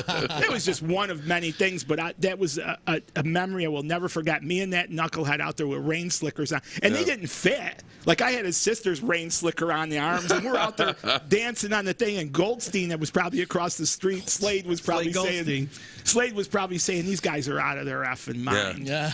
That was one memory that there's so many memories, but that memory was a fun because it was just me and him that day, and we were always at that house. We were constantly there. Yeah. He would What could torture me with he didn't tell me he had a remote way of controlling my computer. Oh, good God. Oh, boy. Didn't tell me. So I'm doing a session. He didn't get fired. I'm doing a big session that he tended to stay, like when he was living here. If I had a big session, he wouldn't come in and loom. He would let me do it. He didn't, he was really only there when nobody else was there. He didn't want to be like, because he'd start taking it over and producing it, and he knew that about himself, and he didn't want to do that. So, but of course, to fuck with me, he'd be out on Genesee Street, and I'd be doing something, and all of a sudden my mouse would move and go over here and click something, and I'm like, what the fuck is that just happened? No, I don't want that. And, he knew exactly what to do to make my life hell too. Like, cause some total bedlam. And then I'd go, okay. And then I just, you just go, oh, it's a computer thing, weird. Anyways, and then I'd go and boom, would go over here and delete something, and I'd be like, what the fuck is going on? And then I'd get a text on my phone, ho ho ho. That was his famous. Well, yeah, he was always he was a secret. for sure. Gil was a secret assassin. Yeah. You'd get blamed for things that he would do. He was definitely a secret assassin when it came to things like that. He would plot things, and if you were there, and then Gil by association. I was saying how in Luftwaffe we had a crew, but he would always want to drive that damn truck. The big truck. You got to play drums all night. We driving the truck forward and back. Well, we used to practice at the White Tower building, and a lot of times that elevator would break, and we were on the 3rd floor, and we carried all our own PA. Oh yeah. So you're talking about scoops. Yeah. All this back line. good old days. And we brought all these 50-gallon drums on the road for the stage. Oh, the stage was retarded. It was just huge. And we would get there, and if at like 4 or 5 o'clock in the morning, we'd have to unload it because the truck would have to go back. It was a rental. You'd have to pay another day. There's all our profit. Yeah. So we'd get there, and the elevator would break, and we'd have to carry all the equipment up there, and he would come running in the place when as soon as he heard the elevator, we'd get that look on his face and get down on the floor and start doing push-ups. Okay, we got to get all that gear up there. Yeah. Wow. And me and Paul would just look at each other and go, oh God, another hour and a half carrying those effing scoops up the. Yeah. He would be like all jazzed up. We got to get that truck back. We got to go. We got to go. We got to get that truck back. I guess there was a session he was doing. It was a big session. He'd ramp Eric up like crazy. Come on, Eric, we're carrying that. Eric would be like, all right. There was a metal amp rack that had all the amps in it. Oof. Metal, because we didn't have road cases. Then it was in a metal amp rack. I think it had to weigh like 600 pounds. Him and Gilles are carrying this thing up the stairs, 3 flights of stairs. Oof. There was a big session. He never mentioned to me what it was, but it was apparently a big session down in his place. That it wasn't his session. The guy came in and brought the session in, but it was a label session. And apparently the guy who was the producer in charge of the thing was a little weird. And it got to Tim that he was, for some reason, terrified of Masons. You know, the Masons, great. Right? People. So Tim made it his point from that point on to thoroughly convince this guy that he was a Mason, a high priest. Yeah, but sure, that sounds right. Right? Yeah. Including, like, wearing a ring and setting Masonic shrines everywhere the guy would turn. And the guy left and took the record with him. Oh, my God. Tim lost money on it. Yeah, but he's he didn't care. It's so worth it. Yeah, just it was torturing this guy. Because this guy, he was like, who cares? We'll just, I just enjoyed 3 days of absolutely terrifying Some this of guy. that stuff didn't go away. That was stuff that we did, it was just things that we did. And those were the fun parts of it. Because you couldn't just work all the time. There had to be some. No. And that's what you miss, circling back around to, that's what you miss with this whole record home, do-it-yourself thing. Yeah. You don't get any of that. There's no stories to tell. No, I record home. I record home. But you have a studio. I have a studio, and I record. I worked in real studios. I have a studio in my house, but still. And I'm not telling people they shouldn't do it, but there is an experience, and it's also a thing working with people. Right. It just makes a difference. I don't want to make it sound like a commercial, but it does. It really does. It make really a does. difference, Absolutely. Yeah. Working with people, good or bad, if you have sometimes most of the people I worked with, I would do multiple albums with, but there were people that it just didn't. Yeah. No matter how hard you tried, it just didn't work. And, I literally could consider Big Blue North a home recording studio because I could literally fall asleep anywhere in there. I have. Literally, like you just sit in a chair and just, I'm good. Spend the night. I'm fine with that. It's good to have a place that's comfortable and not too sterile. Or the working conditions are. Well, and the inspiration's got to be there too. What my inspiration was when I was 16, going into your place was I was expecting walking into a studio at 16 and seeing reel-to-reel tapes going and like all this stuff happening, and it was right around the time you switched over to digital. ADAT. And you switched over to ADAT. Well, I still had the 24, but we were recording ADAT. But we were recording ADAT, and all of a sudden you just see Bob just like popping a tape in, and okay, here we go. And I was mesmerized by this whole thing. I was like, oh my God, what is going on? You got to figure it was 97. Yeah. It was 97. So, we never see anything like that. Well, going into a place is, you have to remember that it's a magical thing. It was magical going into Aqu Rock when you were a musician. You went in and you were like, oh, I'm going to the studio. You see the Kiss pinball machines and the pool table. You're like, fuck yes! The smell of it. You knew you were there to do that place definitely had a smell. Oh, it did, smell, though. Yeah, it smelled great. It smelled like cinch. I still use it to this day. I was so excited. I walked into a store and I seen it. I was with my wife and I seen it on the shelf. And I go, Dawn, you're not going to believe this. And I pulled it down and showed it to her. She goes, what? I said, don't you remember I used to use cinch in the studio all the time? I'm buying all of them. Give me a case.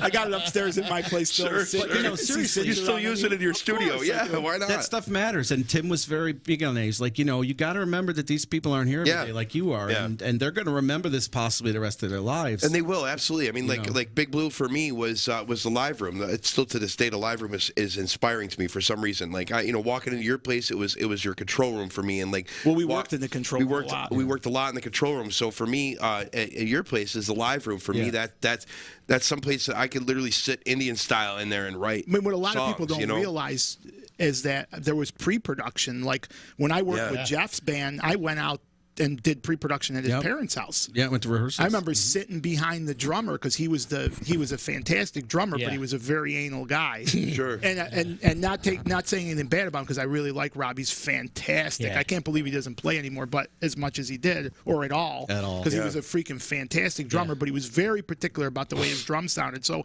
I said, well, Rob, move the kid up like 2 feet. I'll sit behind you, and I could hear exactly what you're playing. Yep. We were able to achieve it, but we did pre-production. It's the homework. This doesn't happen. Yeah. That doesn't happen. Then no, I do that with all the artists I work, but I do it at I'll have them come in, and you do the session like that, work with them through the songs. But that's another aspect of it that you don't get when you're doing stuff on your own. You don't have a guy saying, "Hey, and then I enjoy that. It cuts the pre-production. time. Well, I really do. I enjoy it. It's an ego when I thing. did it with you, People have to be open to the idea that we were lucky. We were lucky in what you and I somebody's did. there to help you. That you may be too close to it, and you should. It's okay to allow somebody else. Sure. And editors work with writers, and you know what I mean. People, it's okay to have especially someone who's a third objective point of view. Yeah. To just you got to trust them. Like you said, it's not always the right relationship. You can't just have anybody. But when it's right, right.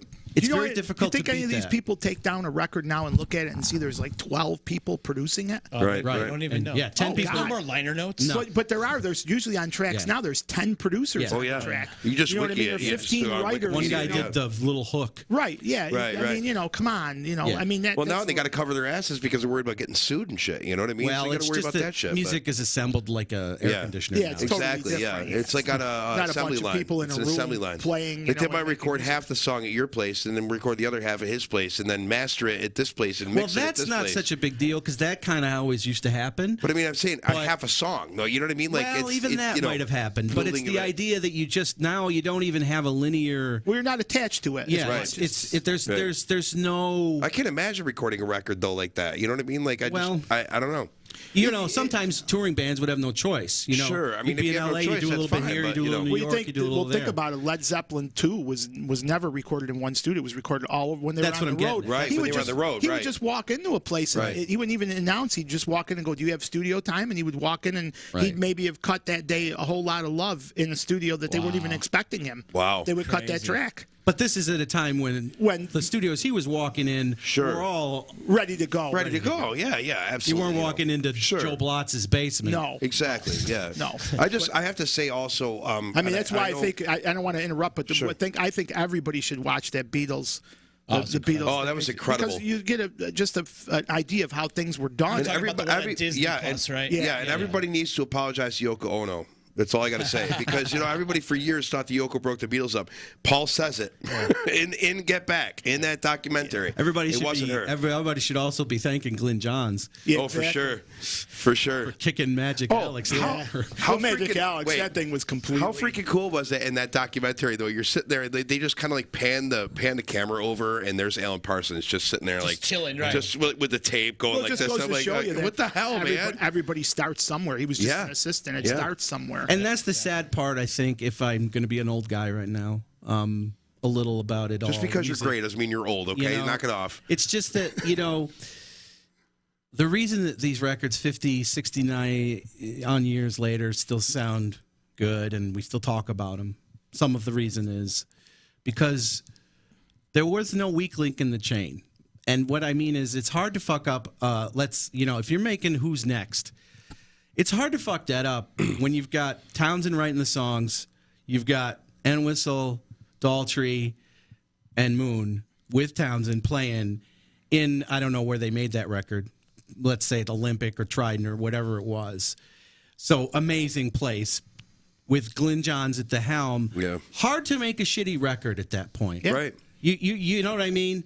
Like, because everybody's just a hitter. Yeah. Everybody's a hitter. I don't know if you watch that show, I don't know if it went over people's heads, but they couldn't even get an 8-track machine in there. No, they couldn't. EMI wouldn't even give it to them. No. They're the biggest band in the world at that point. We can't loan you an 8-track machine. George, you got to bring yours. George, you got to bring yours from your house. Exactly. Or was it that they didn't have one? They wouldn't give it to them. Did they not have one? No, they wouldn't give it to just wouldn't give it. You could do it all on a 4-track. Well, that's why they started building the studio in the basement. Yeah, but that Well, eventually, Magic Alex was. let's not even go there. That was a whole. But my point is this: is that and that's what I always say to artists. You can do it all on your own, but in 50 years, are we going to be listening to this? Is it going to have the same impact? Right. Are we really going to feel that? And I think a lot of that has to do with just that whole communal aspect of playing to your strengths. Get the producer in who's good at what, let's take building a house. Right. The plumber should probably not be wiring up the electrical. Right. And the roofer probably Sure, shouldn't sure. be doing the masonry. Right. You know what I'm saying? Sure. Yeah, 100%. And then circling this back all around the Gilles, these are all things that he would want people to, if he was in this discussion, understand, with us, he would be even more over the top with, well, you should really be working in a studio and having somebody produce your records. Right. I mean, Absolutely. Right. That's 100%. the point. The point That's what I was going for too. The point I started it for is I want people to know that he really exhausted himself to make art what he was considering his did. his He art. cared. He exhausted himself to do that, and it's a thankless, thankless because when people listen to records, especially now, like you said, you don't even see who produced it or engineered it. It's not even there. Right. Yeah. Apple Music doesn't even. When it goes well, the band takes the credit. Exactly. When it goes shitty, it's your fault. It's the engineer and producer. Well, that's how it is live too. If the band sounds good, it's the band. But if it doesn't sound good, it's the sound man's Sound man, fault. right? Arthur Exactly. Simmons. Yeah, awesome. Right. I have to say this though. When even before Gilles passed away, I used to troll the old hardcore message boards because a lot of the hardcore genre is still as underground as it was, back then. And I think that all of us here will be happy to see that all those. I mean, that genre of music right now is reeling. Yes. Like severely, because they consider him the godfather of their genre. They call him the godfather of hardcore. I He mean, was that's punk rock insane. You know what I mean? engineer doing punk rock hardcore records. He was one of them. And like to see what some of these guys and some of these artists and musicians have written about him is just it would make you guys happy growing up with him to understand. I know you guys know that, but to look at that, I mean, if to be able to celebrate a life like that, you know what I mean? He touched so many people incredibly. all over I was the with him world. for 3 weeks, man. 3 weeks. And I didn't talk the whole day. After when I found out he passed away, I didn't speak. I didn't speak a word. I didn't speak a freaking word. I was devastated. 3 weeks. That's all I knew the guy. Like as far as in person, you know what I mean? I mean, I spoke with him. We spoke that. Well, the good thing is he's back and forth, like but- Justin said. There's a legacy that will endure. That's for sure. Those records will live on, and that's just something he would be.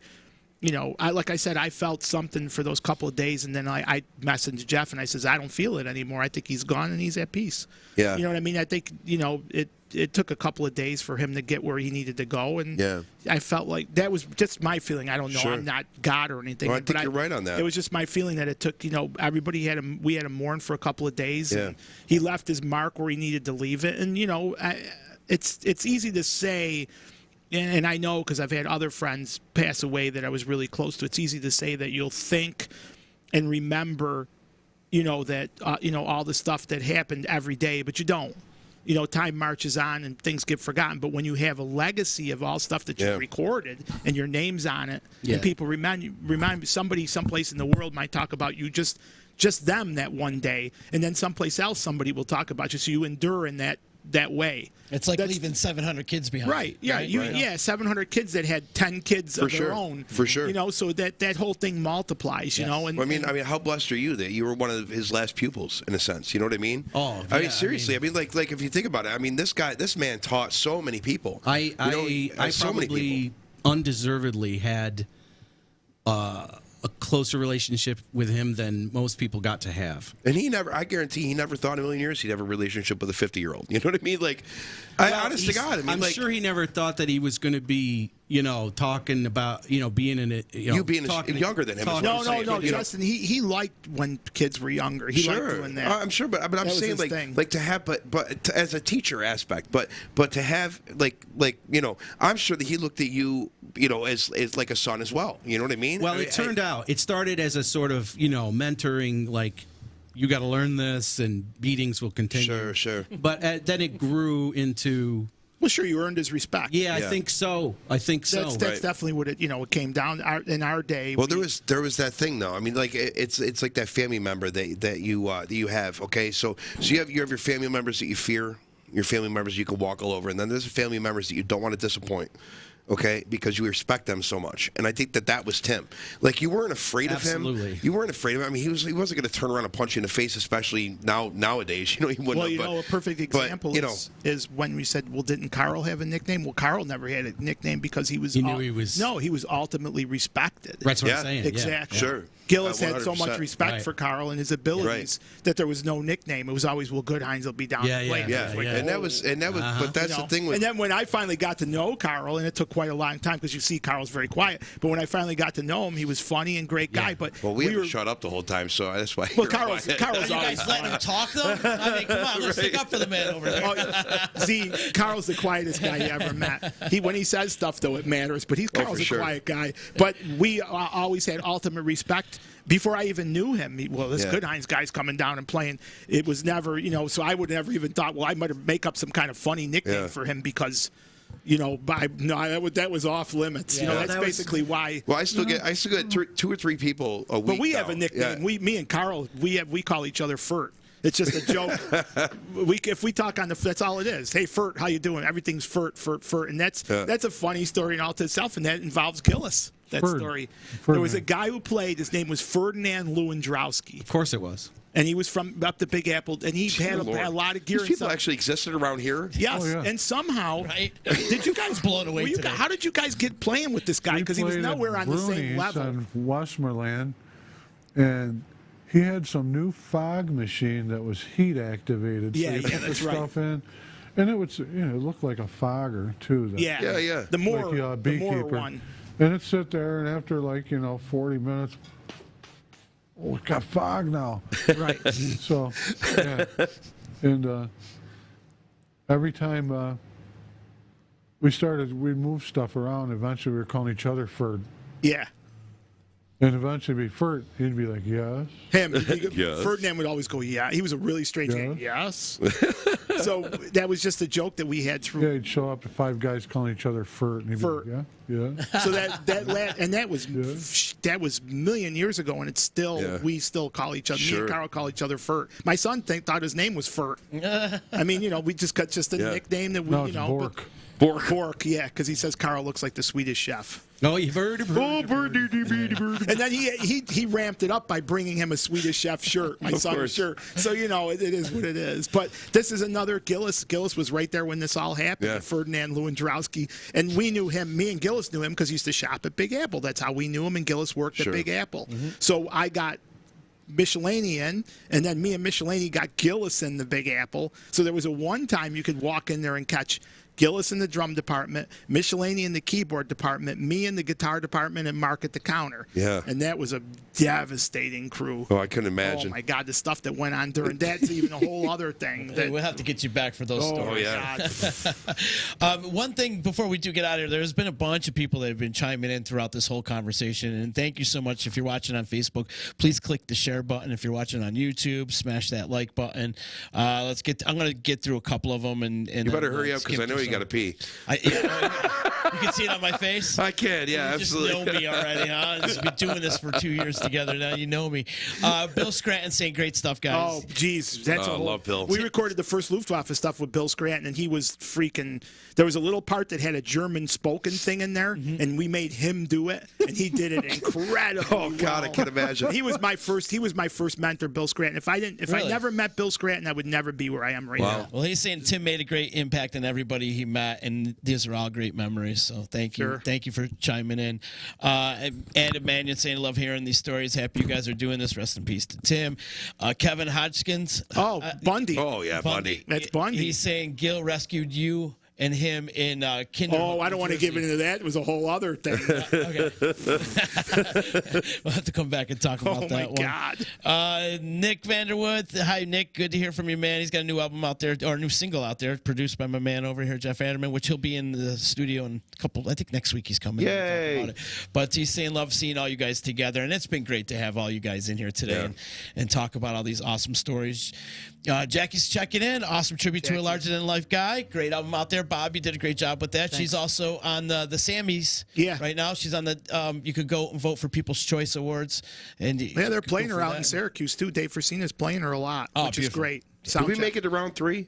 We find out tomorrow. Oh, tomorrow. Find okay. out tomorrow. So I've been also vote for Showtime. Also vote for Disruption Network. We're on the same. I'm trying. Ridley Page, Under the Gun. There's a ton of bands on there. There's so many great bands. We're going for the repeat though. Yeah, bro. yeah, we got going it. for the Yeah, repeat. yeah. Patricia, how you doing, Patricia? She's saying Big Blue North is instantly a warm atmosphere that gives off a vibe needed to cultivate the creative urge to fruition. That's Very exactly what I was trying to say. Thank you. Very nice. Yes, everybody's For saying sure, a lot though. of good stuff. And then Russell Bell is saying so many great stories. Wish I was around when he was around. Thank you, guys. I'm Thank doing a you so record with much. Russ right now. Are you? Yeah. That's wonderful.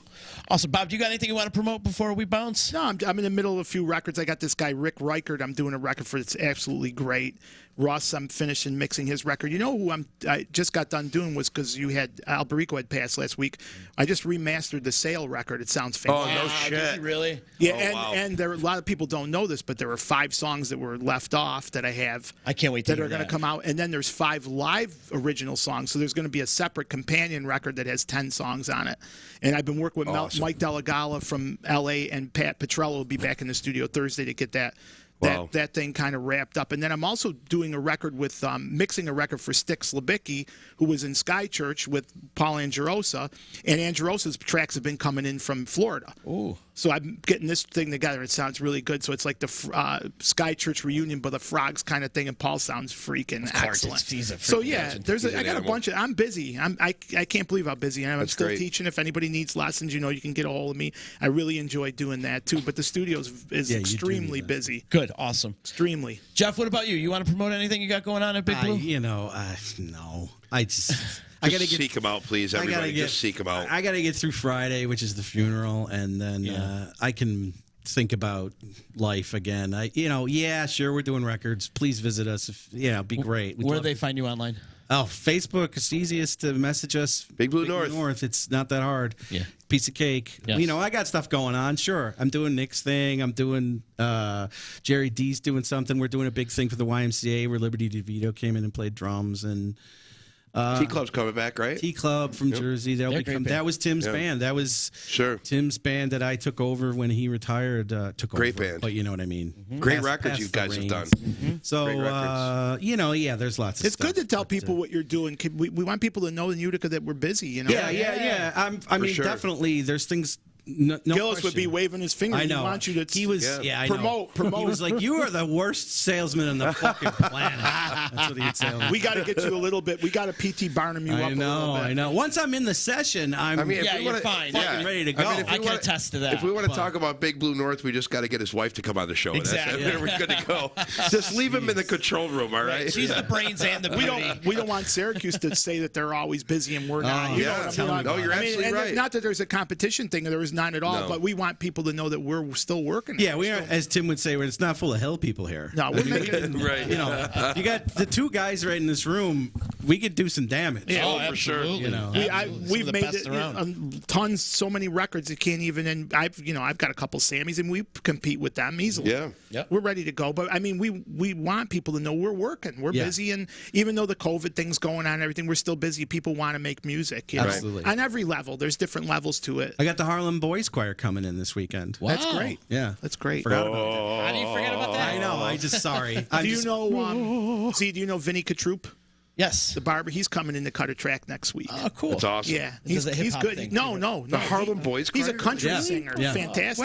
When? Maybe Saturday. He did. Oh, my he did, God. Frog Fest last year. Okay. Yeah, he's good. Wow, very he's really cool. good. So people are working. People want to work It's and make good to music. see. We want that. As Patty's saying right now, Utica is the rock of Central New York, and it always. Oh, it has really been. is. It is. It's definitely Yeah. the heart. Yeah, it's unfortunate we get this sort of redheaded stepchild rap Yeah. in the region. We kind of Sure, do. we do. Yeah, we do. We can say it, I think, and I don't know why. I think it's bullshit, but I'm fine with that. nothing against, like Bob said, I'm not throwing stones at anybody, No. but, sometimes it's like, Well, we're looked at as a minor league we of are, Syracuse. yeah, I we mean, are. That's what we are. I mean, we're let's not- be real, you know? Well, I had to Tim make. Gilles didn't come from Syracuse, sorry. No, I mean I had to make. I don't know how many records before Syracuse acknowledged my existence, and back then I was making sure. all Oh, those yeah. bands from Syracuse Yeah. were making them with me. Yeah, right. But and no slight on Syracuse whatsoever because they've really done. I mean, it's And great. they got some great- they got some their great- scene and great that stuff Absolutely. there. and all the players out there. We love all those guys, Absolutely. Macri and all They're all those my guys. peoples. All good people out Yep. there. But we just want people to know that we are still working here. Everybody's me and Jeff are the only places that we're working. Yeah. We're working. Excellent point. Justin, what are you playing this week? And Well, first things first, I just want to let everybody know that this is the Carl Goodhines that's in Showtime. Yeah. I just want because I got like 3 people a week. They're like, so. Can I interrupt? So wait. Is he's the stand-in until you get a keyboard player for good? No, he's our keyboard player. Now, wait a minute. I get like 3 got roped people. into that gig, huh, Carl? I'm not even. Yeah, I mean, he was perfectly content with Classified. I mean, he was just there, and then Classified, and he was like, now what am I going to do? And I'm like, I guess I'll go slum it with Showtime. Yeah, but I mean, you know? you got to get somebody who's good enough, is what I'm saying. I had retired. Yeah. I had Yeah. Don't forget though, he was in the Elvis band for 14 in between and that with 50 me. Yes. keyboards in the house. Yeah. And they were going every day, and I got down to almost nothing, and these guys called, and it was like I stepped on the brake with both feet. Because I almost didn't have anything left to go play with. Yeah, that's true.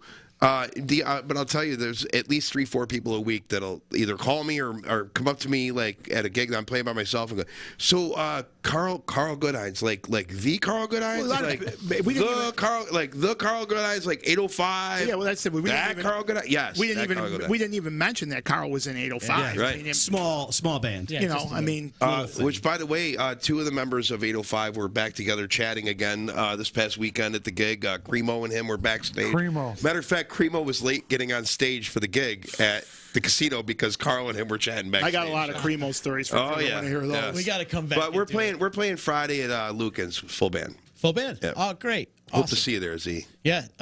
No, not after I lost all my money at the Vernon Downs show. Well, hey, listen. I just watched you just smiling away, just going. Yeah, there goes another 20 and another 20 and another 20. Stay out of the Racino. But we had fun. Lucas doesn't have any machines though, Z. Okay, yeah. I call those places the casino because when you go, you drop a casino. Casino, right? Yeah. Dropped a couple of those that night. That's for sure. Carl, you have anything you want to promote? I'm probably going to have Polygamy. probably going to have chicken and brown rice tonight. What time? Come on. It's great. Pretty soon, because I've got rehearsal in an hour and a half. I know. We both do. Yeah. There you go. No. Yeah. Well, we don't. No, 7. You got to be there. 7? Yeah. Maybe he's got a little drive. Well, you got to load in at 7 because we're starting rehearsal at 7:30. Yeah. Thank Even you. better. Thanks for Yeah. doing this, Steve. No, thank I you gotta guys bring for doing everything. this. I think it was great. gotta bring everything? The stories were great. We didn't even really 5 scratch new the songs, surface. 6 new God, no. songs. Yeah, right. We didn't scratch the I haven't surface. even So gotten maybe if we do this one of them again yet. sometime. Gil would be. Worked on He'd be anything, happy. yeah. He'd be happy the way he was represented. So we're today. both I working hope on so. them. I hope so. No, I think in some police ways stuff, he'd be a little bit I'll like, get all it right, to you know. Zoe. But fuck that. He is one of the few people. We could have ramped him up. Yeah, he's one of the few people. Really and sincerely, there will never be another one of him. No.